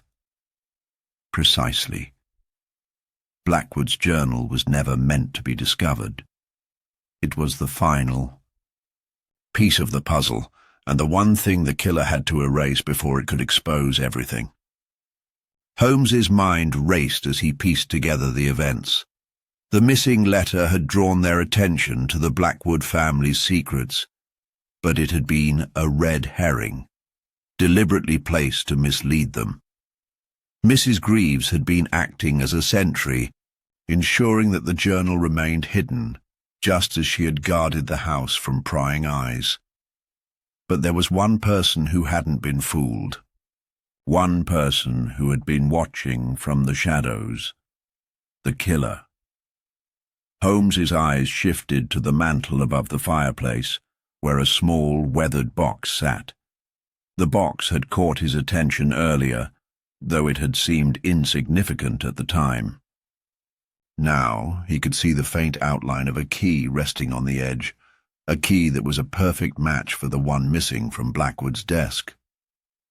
"There's no time to waste," Holmes said, his voice now full of purpose. "The journal must still be in the box. We need to get to it before the killer does." He motioned for Watson to follow him, and the two men hurried to the fireplace.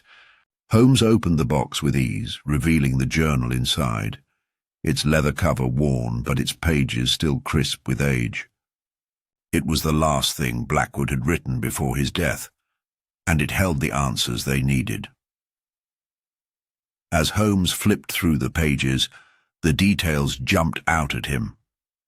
The entries were filled with cryptic references to past events, to secrets that Blackwood had been desperate to protect. There were mentions of old debts, betrayals, and most telling of all, a relationship with someone who had vanished years before, someone whose name had never been spoken aloud in Grimwood Hall. "I was right," Holmes murmured, his finger tracing the words on the page. "It was never about greed or revenge as we thought. It's about a buried history, a connection between the Blackwoods and someone they thought was long gone." Watson leaned over his shoulder, reading the entry aloud. "Lydia Marshall, the woman we thought was just a distant memory." Holmes nodded. "Exactly. The connection between Lydia Marshall and the Blackwood family was far deeper than we realized. It wasn't just a matter of inheritance, it was about survival. Lydia's disappearance was no accident, it was orchestrated." As Holmes's mind processed the journal's revelations, he suddenly understood the motive behind everything. The killer wasn't just trying to cover up the murder of Blackwood, he was trying to silence the truth. There was a connection between Lydia and Mrs. Greaves, a link that had been deliberately concealed, and someone was willing to go to any length to keep it buried. "There's only one thing left to do," Holmes said, his gaze steely with determination. "We need to find Mrs. Greaves, and we need to find her now, before the killer makes his final move." The pieces were falling into place, but the game was far from over. The villain, whoever he was, had kept the upper hand for far too long. It was time for Holmes to take back control. And this time, the truth would not be buried again. Holmes, with the journal clutched in his hand, moved swiftly across the room, his eyes scanning the text, as if trying to unlock the final, elusive code. Watson stood by, his mind racing as he tried to piece together the myriad of conflicting details that had so far defined the case.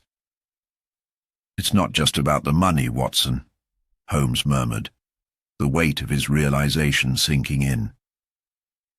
"Nor is it about revenge, as we initially suspected.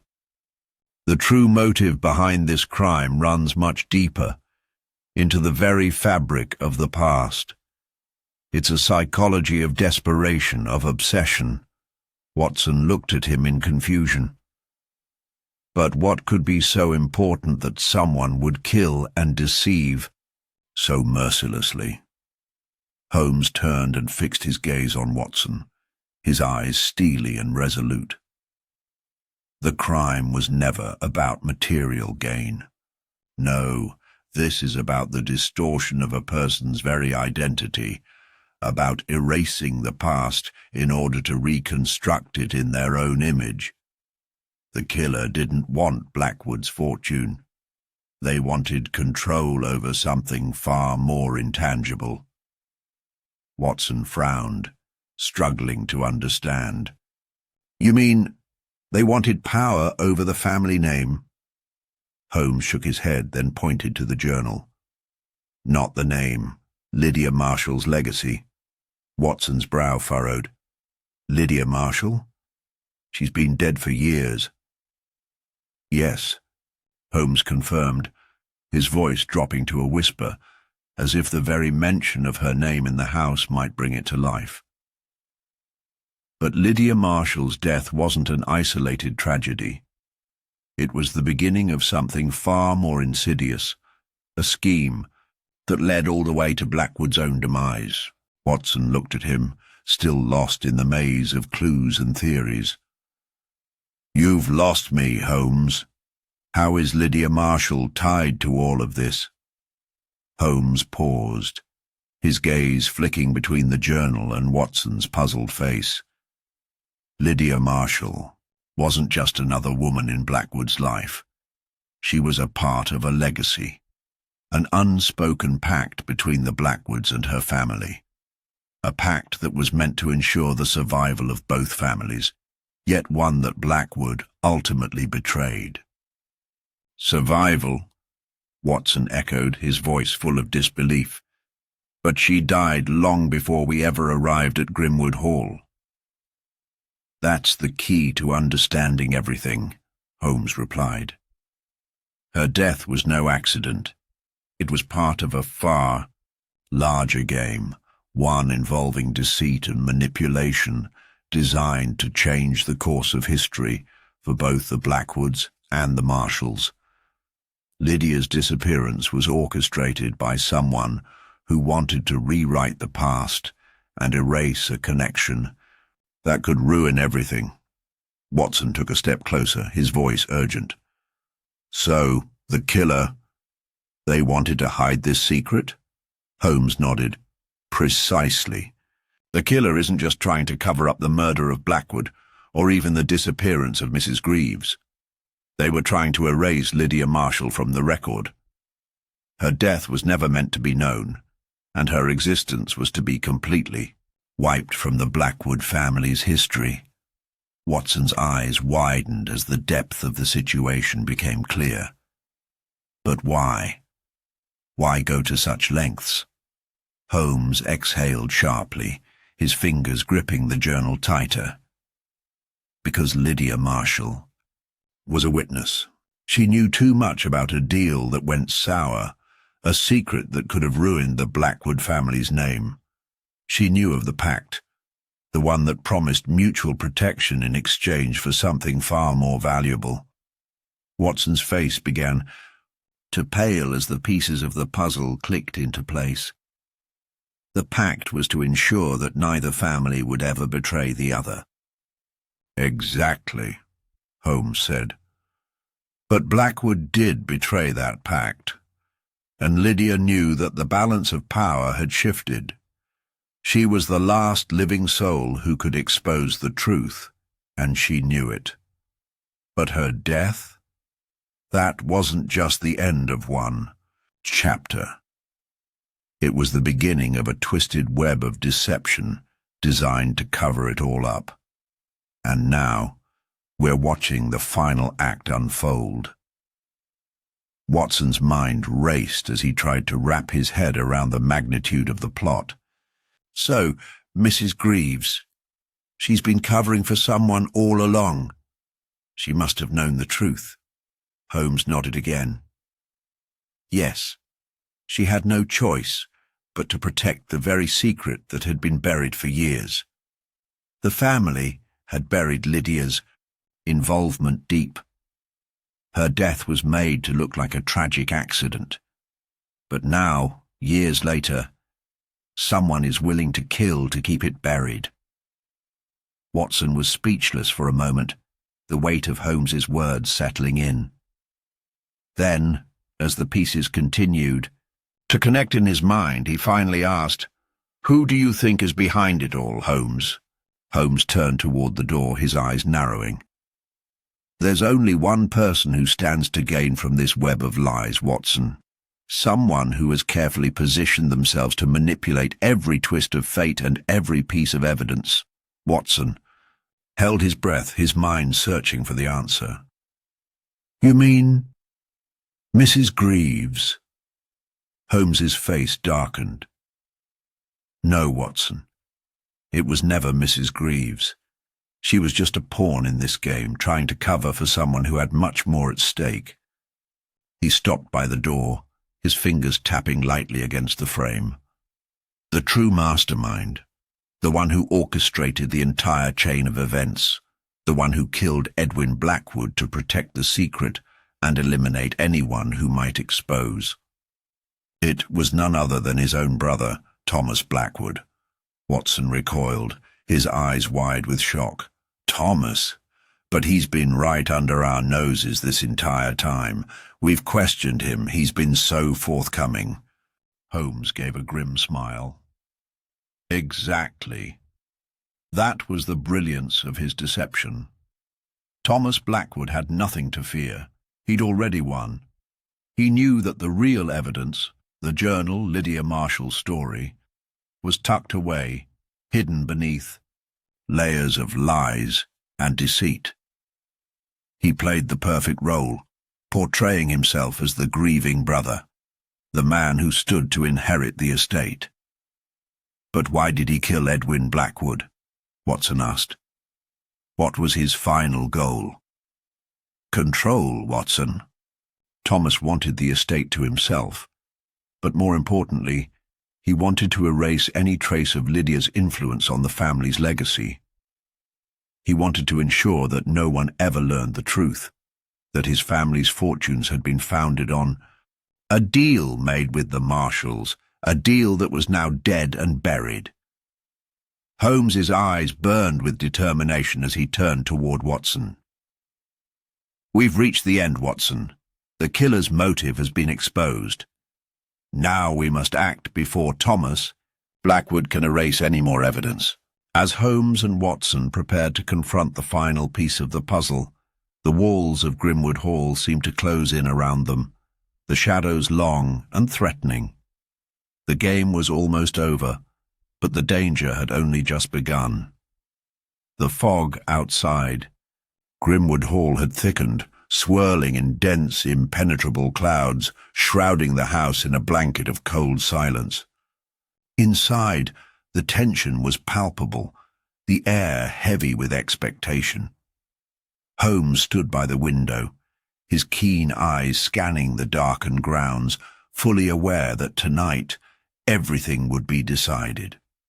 Watson stood beside him, equally poised, though a slight tremor in his voice betrayed his unease. "Are you sure, Holmes?" Watson asked, his words soft yet laden with the weight of uncertainty. This could all be for nothing. We're staking everything on one move. Holmes didn't turn to face him. His gaze remained fixed on the shifting shadows beyond the estate. We are not staking everything, Watson. We're only giving Thomas Blackwood one final chance to show his true face.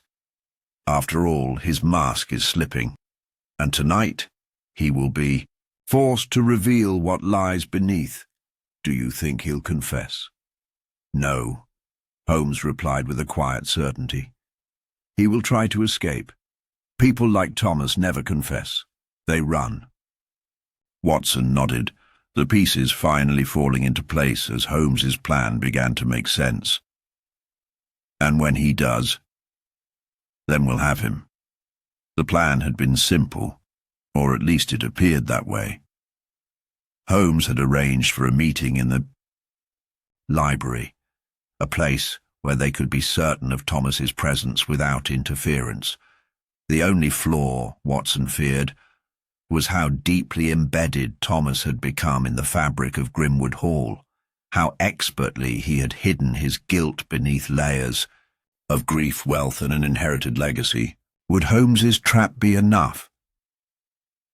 Before Watson could voice his thoughts, the sound of footsteps echoed from the hall.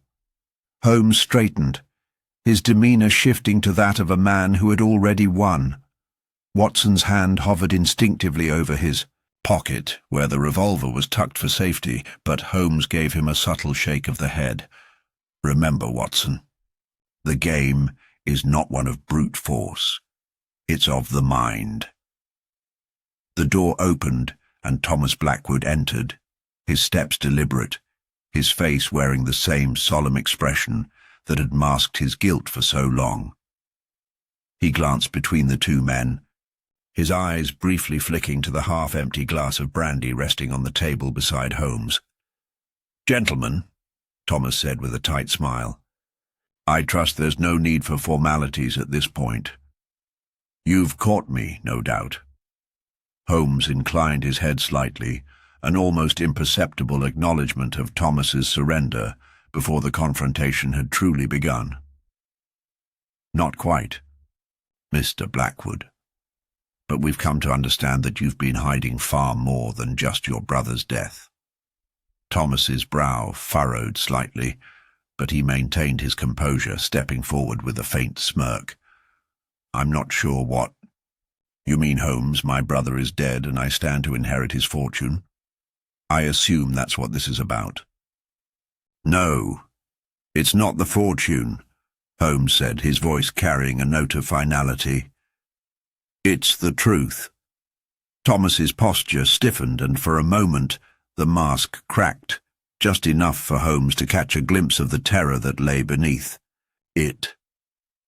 "The truth?" Thomas scoffed, his voice rising, his confidence faltering. "What truth could you possibly know that would make any difference now? It's too late for any of you. I've already won." Holmes stepped closer, his eyes never leaving Thomas. "You may think you've won, but the truth has a way of coming to light, Mr. Blackwood, and when it does, even the finest mask can't hide the rot beneath." The room fell into an uneasy silence. Thomas's eyes narrowed, and his hand twitched at his side as if reaching for something concealed beneath his coat. But Holmes was already moving, quicker than Thomas had anticipated, his voice like a blade cutting through the tension. "Do you know why Lydia Marshall's name kept resurfacing in this case, Mr. Blackwood?" Holmes asked, his voice steady, measured. Thomas stiffened. "That woman's name is irrelevant." Holmes tilted his head slightly, a faint smile playing on his lips. "I don't think so. She was the key to everything. Her death, her family's ties to yours, it all pointed to one thing, a pact made to ensure your family's survival. But when your father betrayed that pact, it became clear that Lydia Marshall knew something. She knew what you had done, and she had to be silenced. Thomas's face reddened, his breathing growing shallow. "You're delusional. I didn't kill her."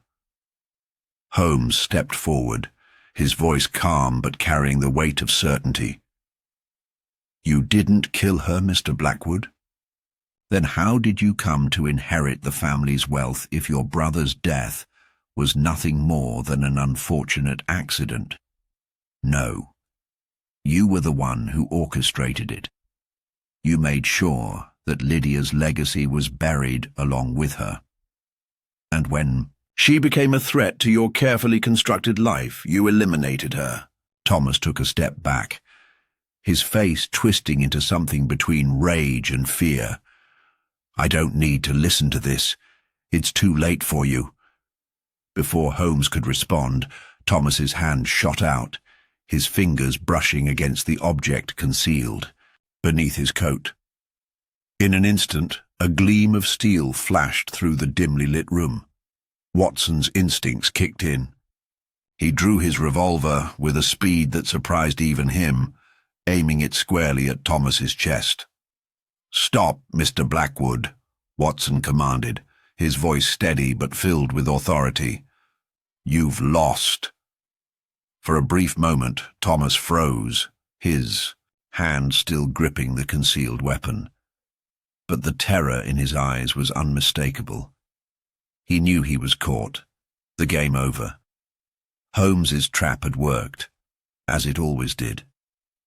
"Do you think I wanted this?" Thomas spat, his voice breaking with a hint of desperation. "You have no idea what I had to sacrifice to protect this family. No idea what it was like, living in my brother's shadow, living with the weight of everything on my shoulders. I had to do it. I had no choice." Holmes's gaze softened, but only for a moment. "You always had a choice, Mr. Blackwood. The path you chose was one of your own making." Thomas's face contorted in a final, defiant snarl. "You'll never prove it. No one will ever believe you." Holmes smiled, a thin, triumphant curve of his lips. "The evidence, Mr. Blackwood, is already in place. You've made your confession. We've been waiting for the moment you'd slip, and now, here we are. You've lost." With a final guttural cry, Thomas made his move, but it was too late. Before he could reach for the weapon again, Watson's hand steadied, and the gunshot rang out, sharp and final. The detective's work was done. As Thomas Blackwood crumpled to the floor, the mystery unraveled completely.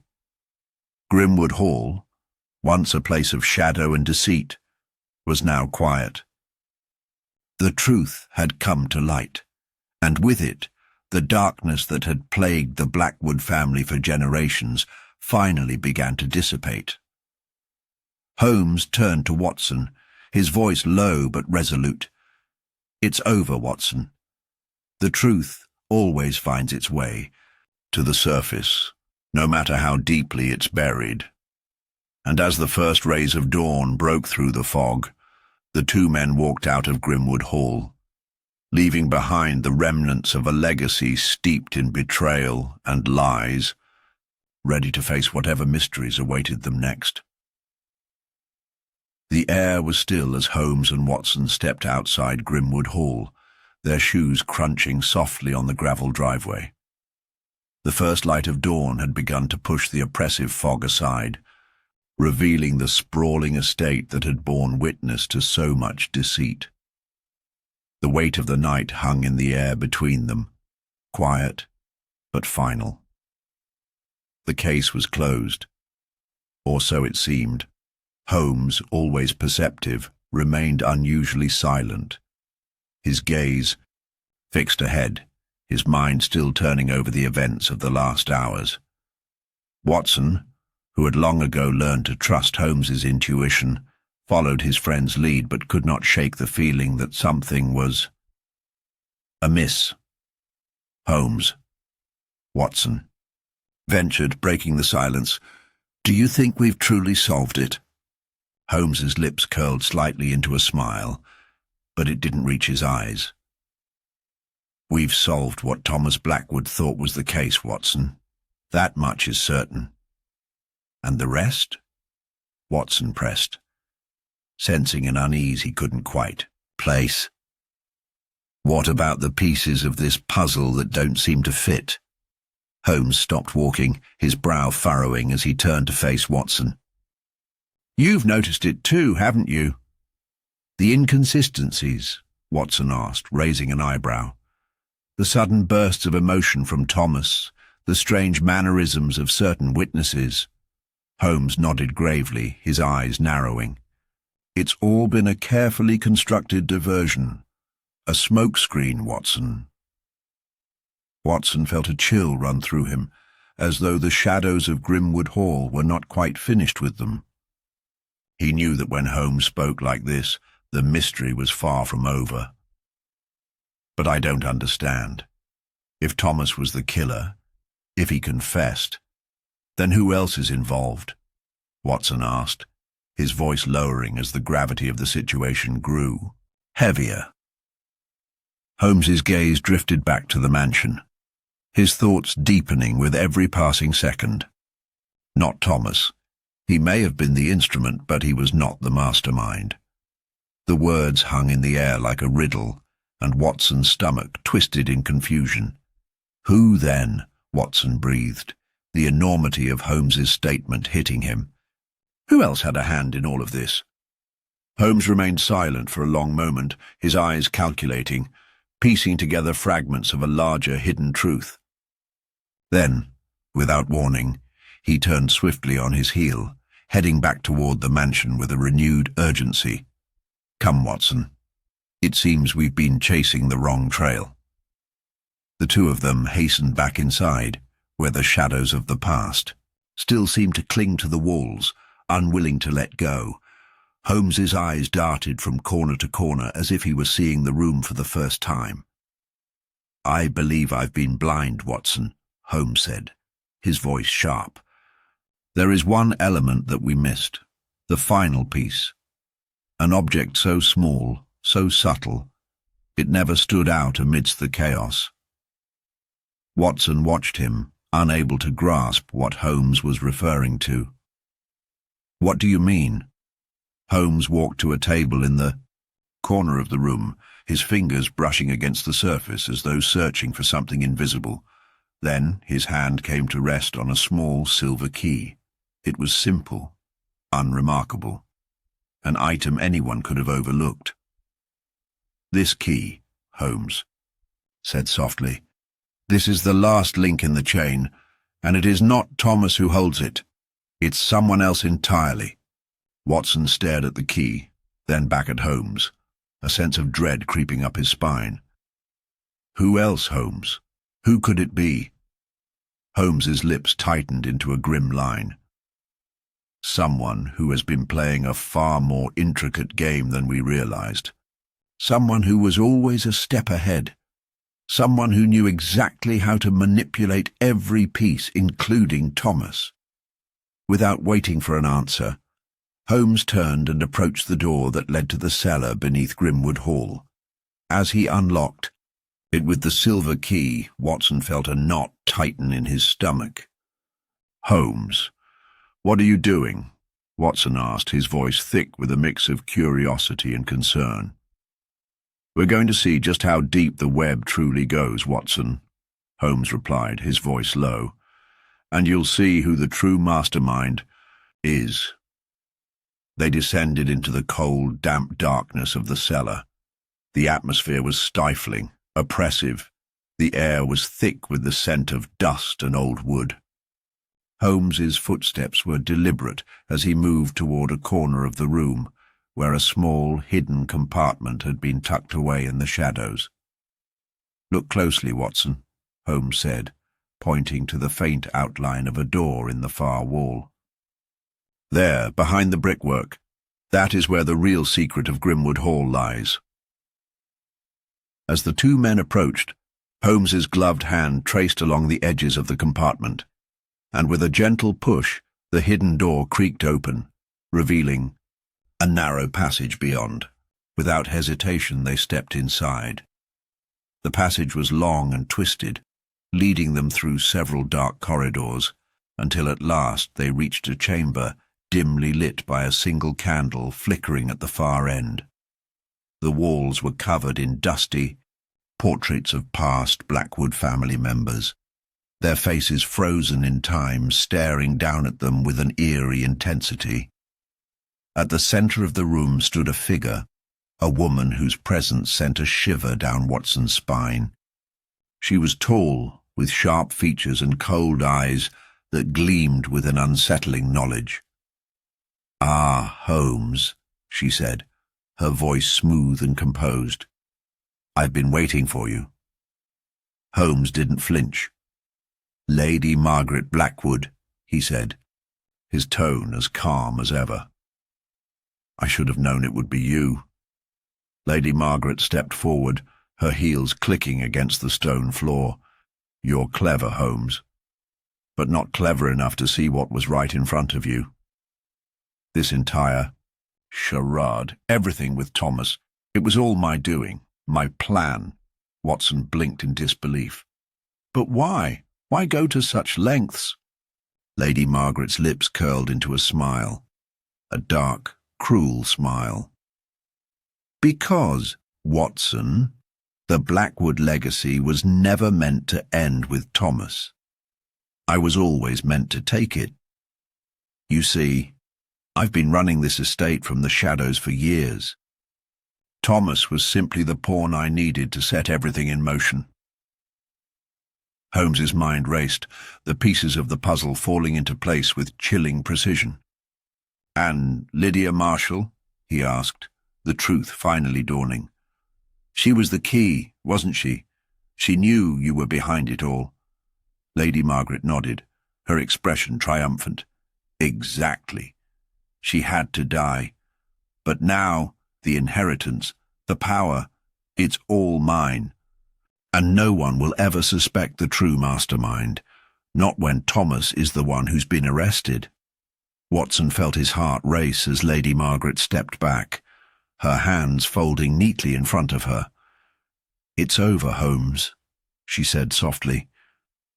"You've lost." Holmes's eyes flashed with cold fury. "Not yet, Lady Blackwood. You're forgetting one thing." "What's that?" she asked, her smile widening.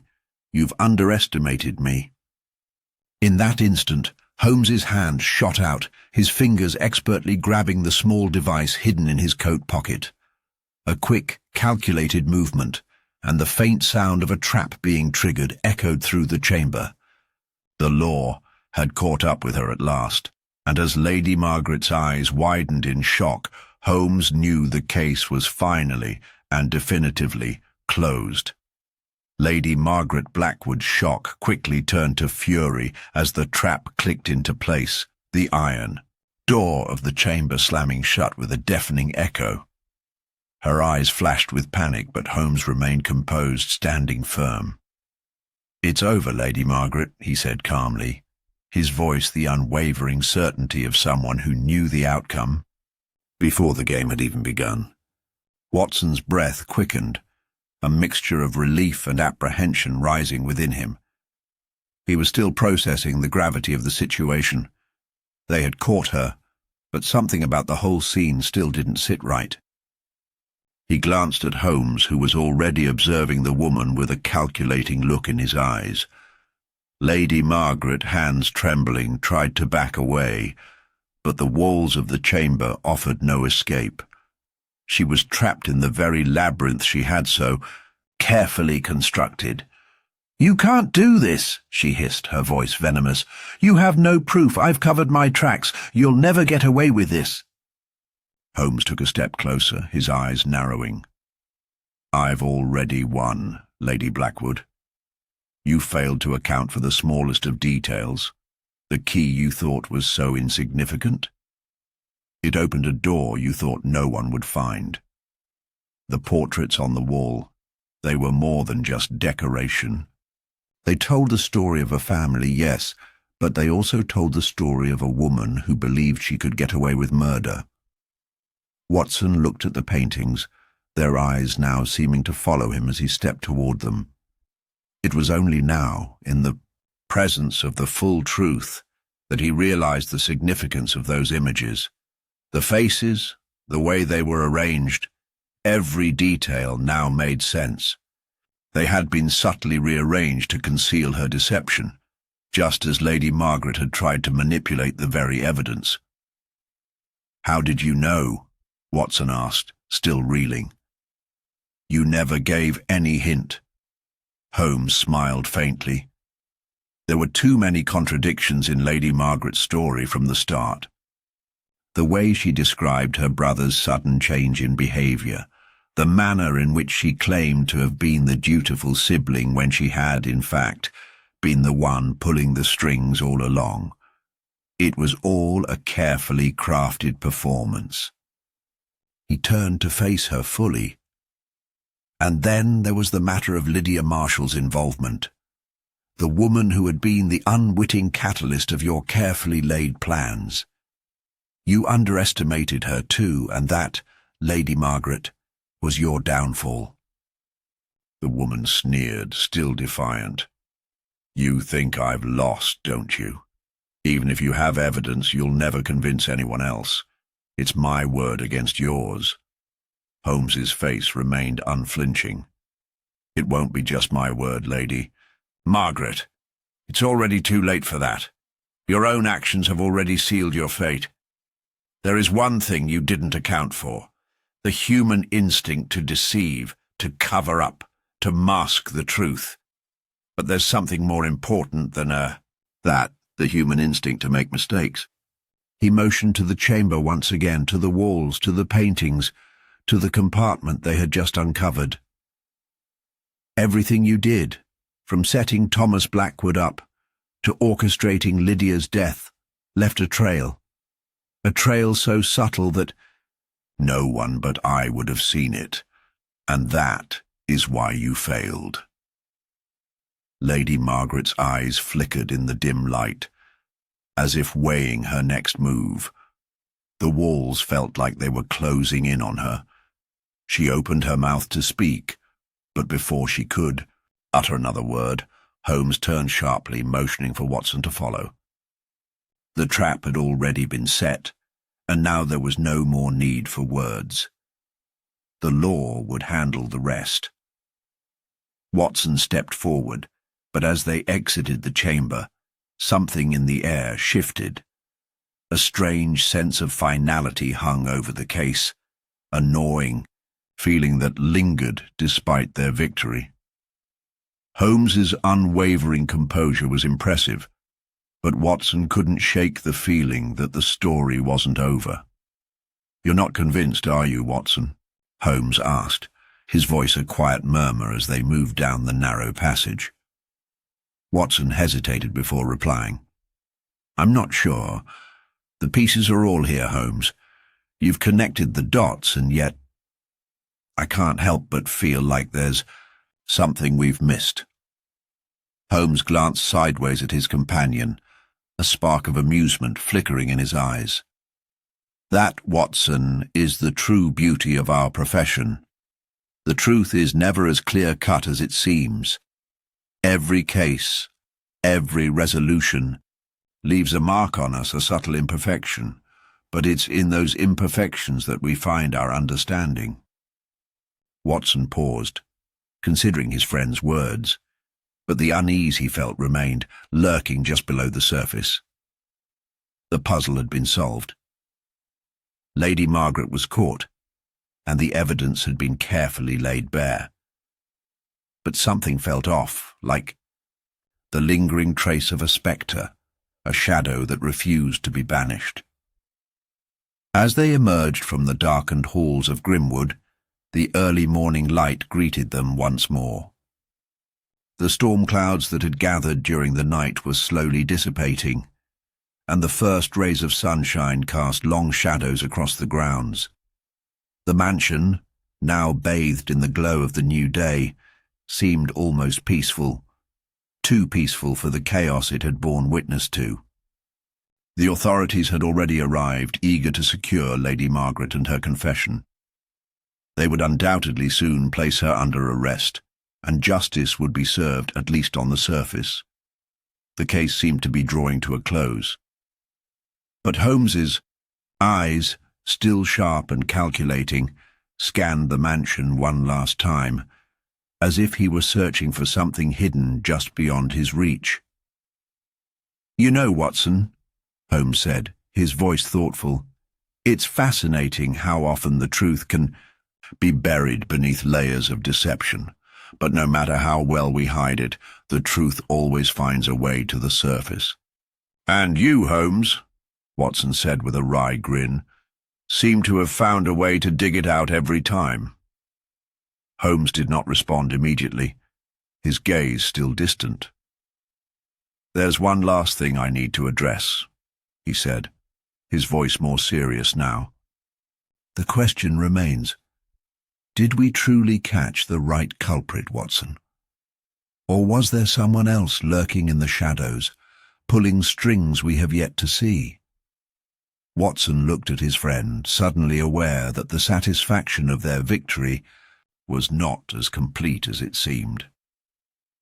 The detective had caught Lady Margaret Blackwood, but Holmes's words echoed in his mind, unsettling and cryptic. Before Watson could respond, a sharp voice interrupted them. "Holmes, Watson, over here!" Inspector Leclerc called, his face flushed from exertion. Holmes turned, a flicker of recognition in his eyes. "Ah, the authorities. It seems our work is done." But as they approached the inspector, Watson couldn't shake the feeling that Holmes wasn't as confident as he appeared. There was something in his eyes, a question, a challenge, that hinted the case was not as closed as it seemed.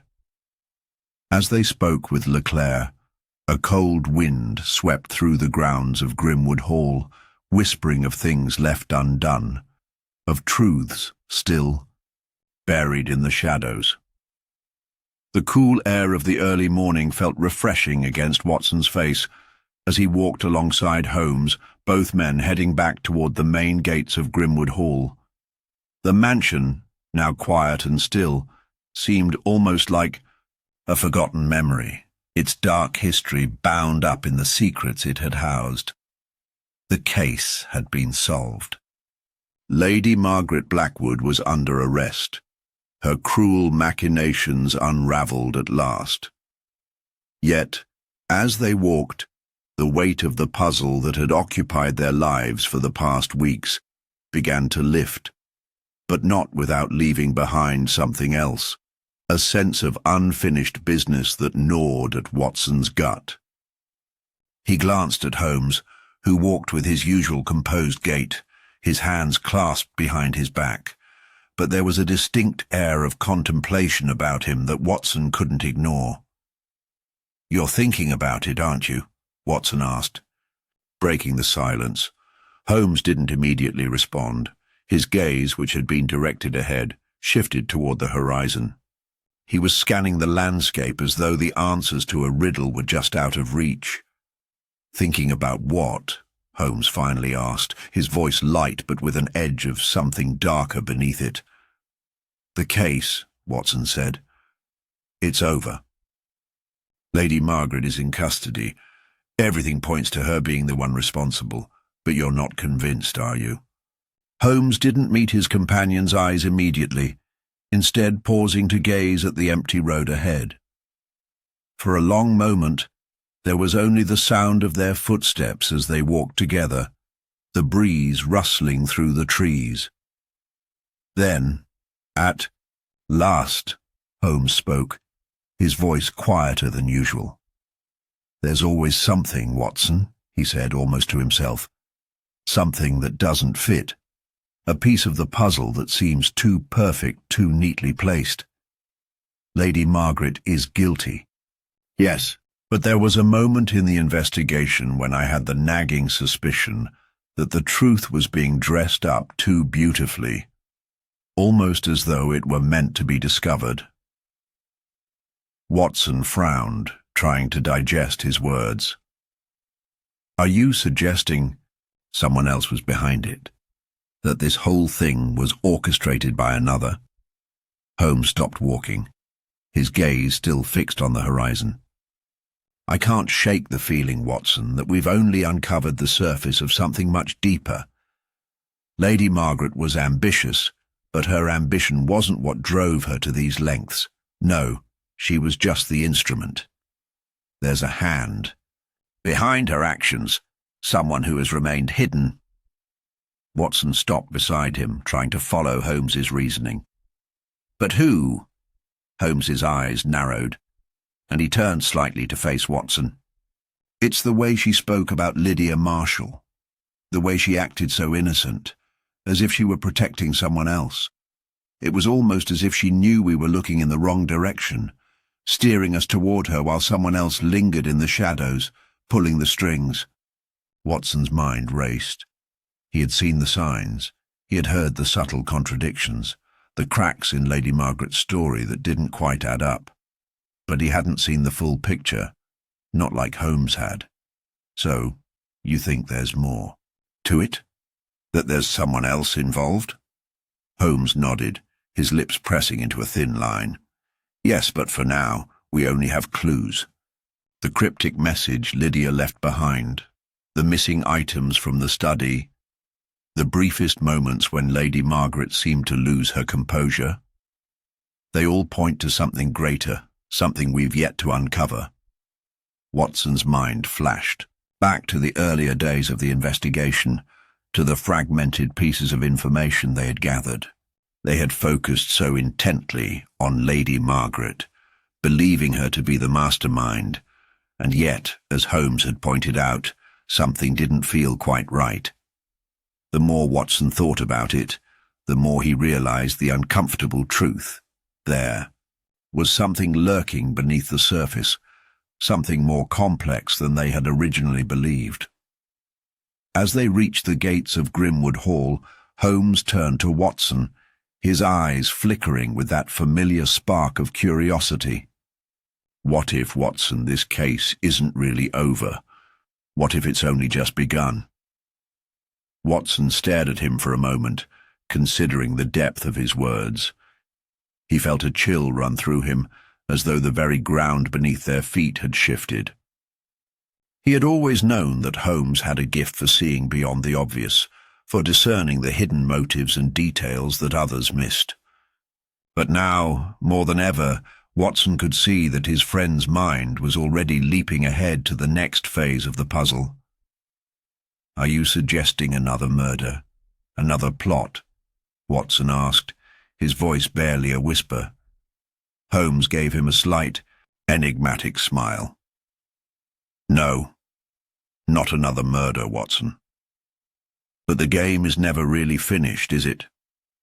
The pieces move, the players change, and the story continues, just when you think you've reached the end." Watson could feel his heart quicken. He knew Holmes all too well. The detective was never satisfied with a simple answer. He always sought the next mystery, the next challenge, and as they stood together just beyond the gates of Grimwood Hall, Watson realized that this case, though it appeared to be solved, was merely a prelude to something more. "I can't help but feel, Holmes," Watson said, "that we're walking away from one question and stepping straight into another." Holmes's eyes gleamed with the same intensity that had always fueled his relentless pursuit of the truth. "Exactly, Watson, exactly. The truth is never as simple as it seems. And sometimes it takes a mind willing to dig deeper to uncover."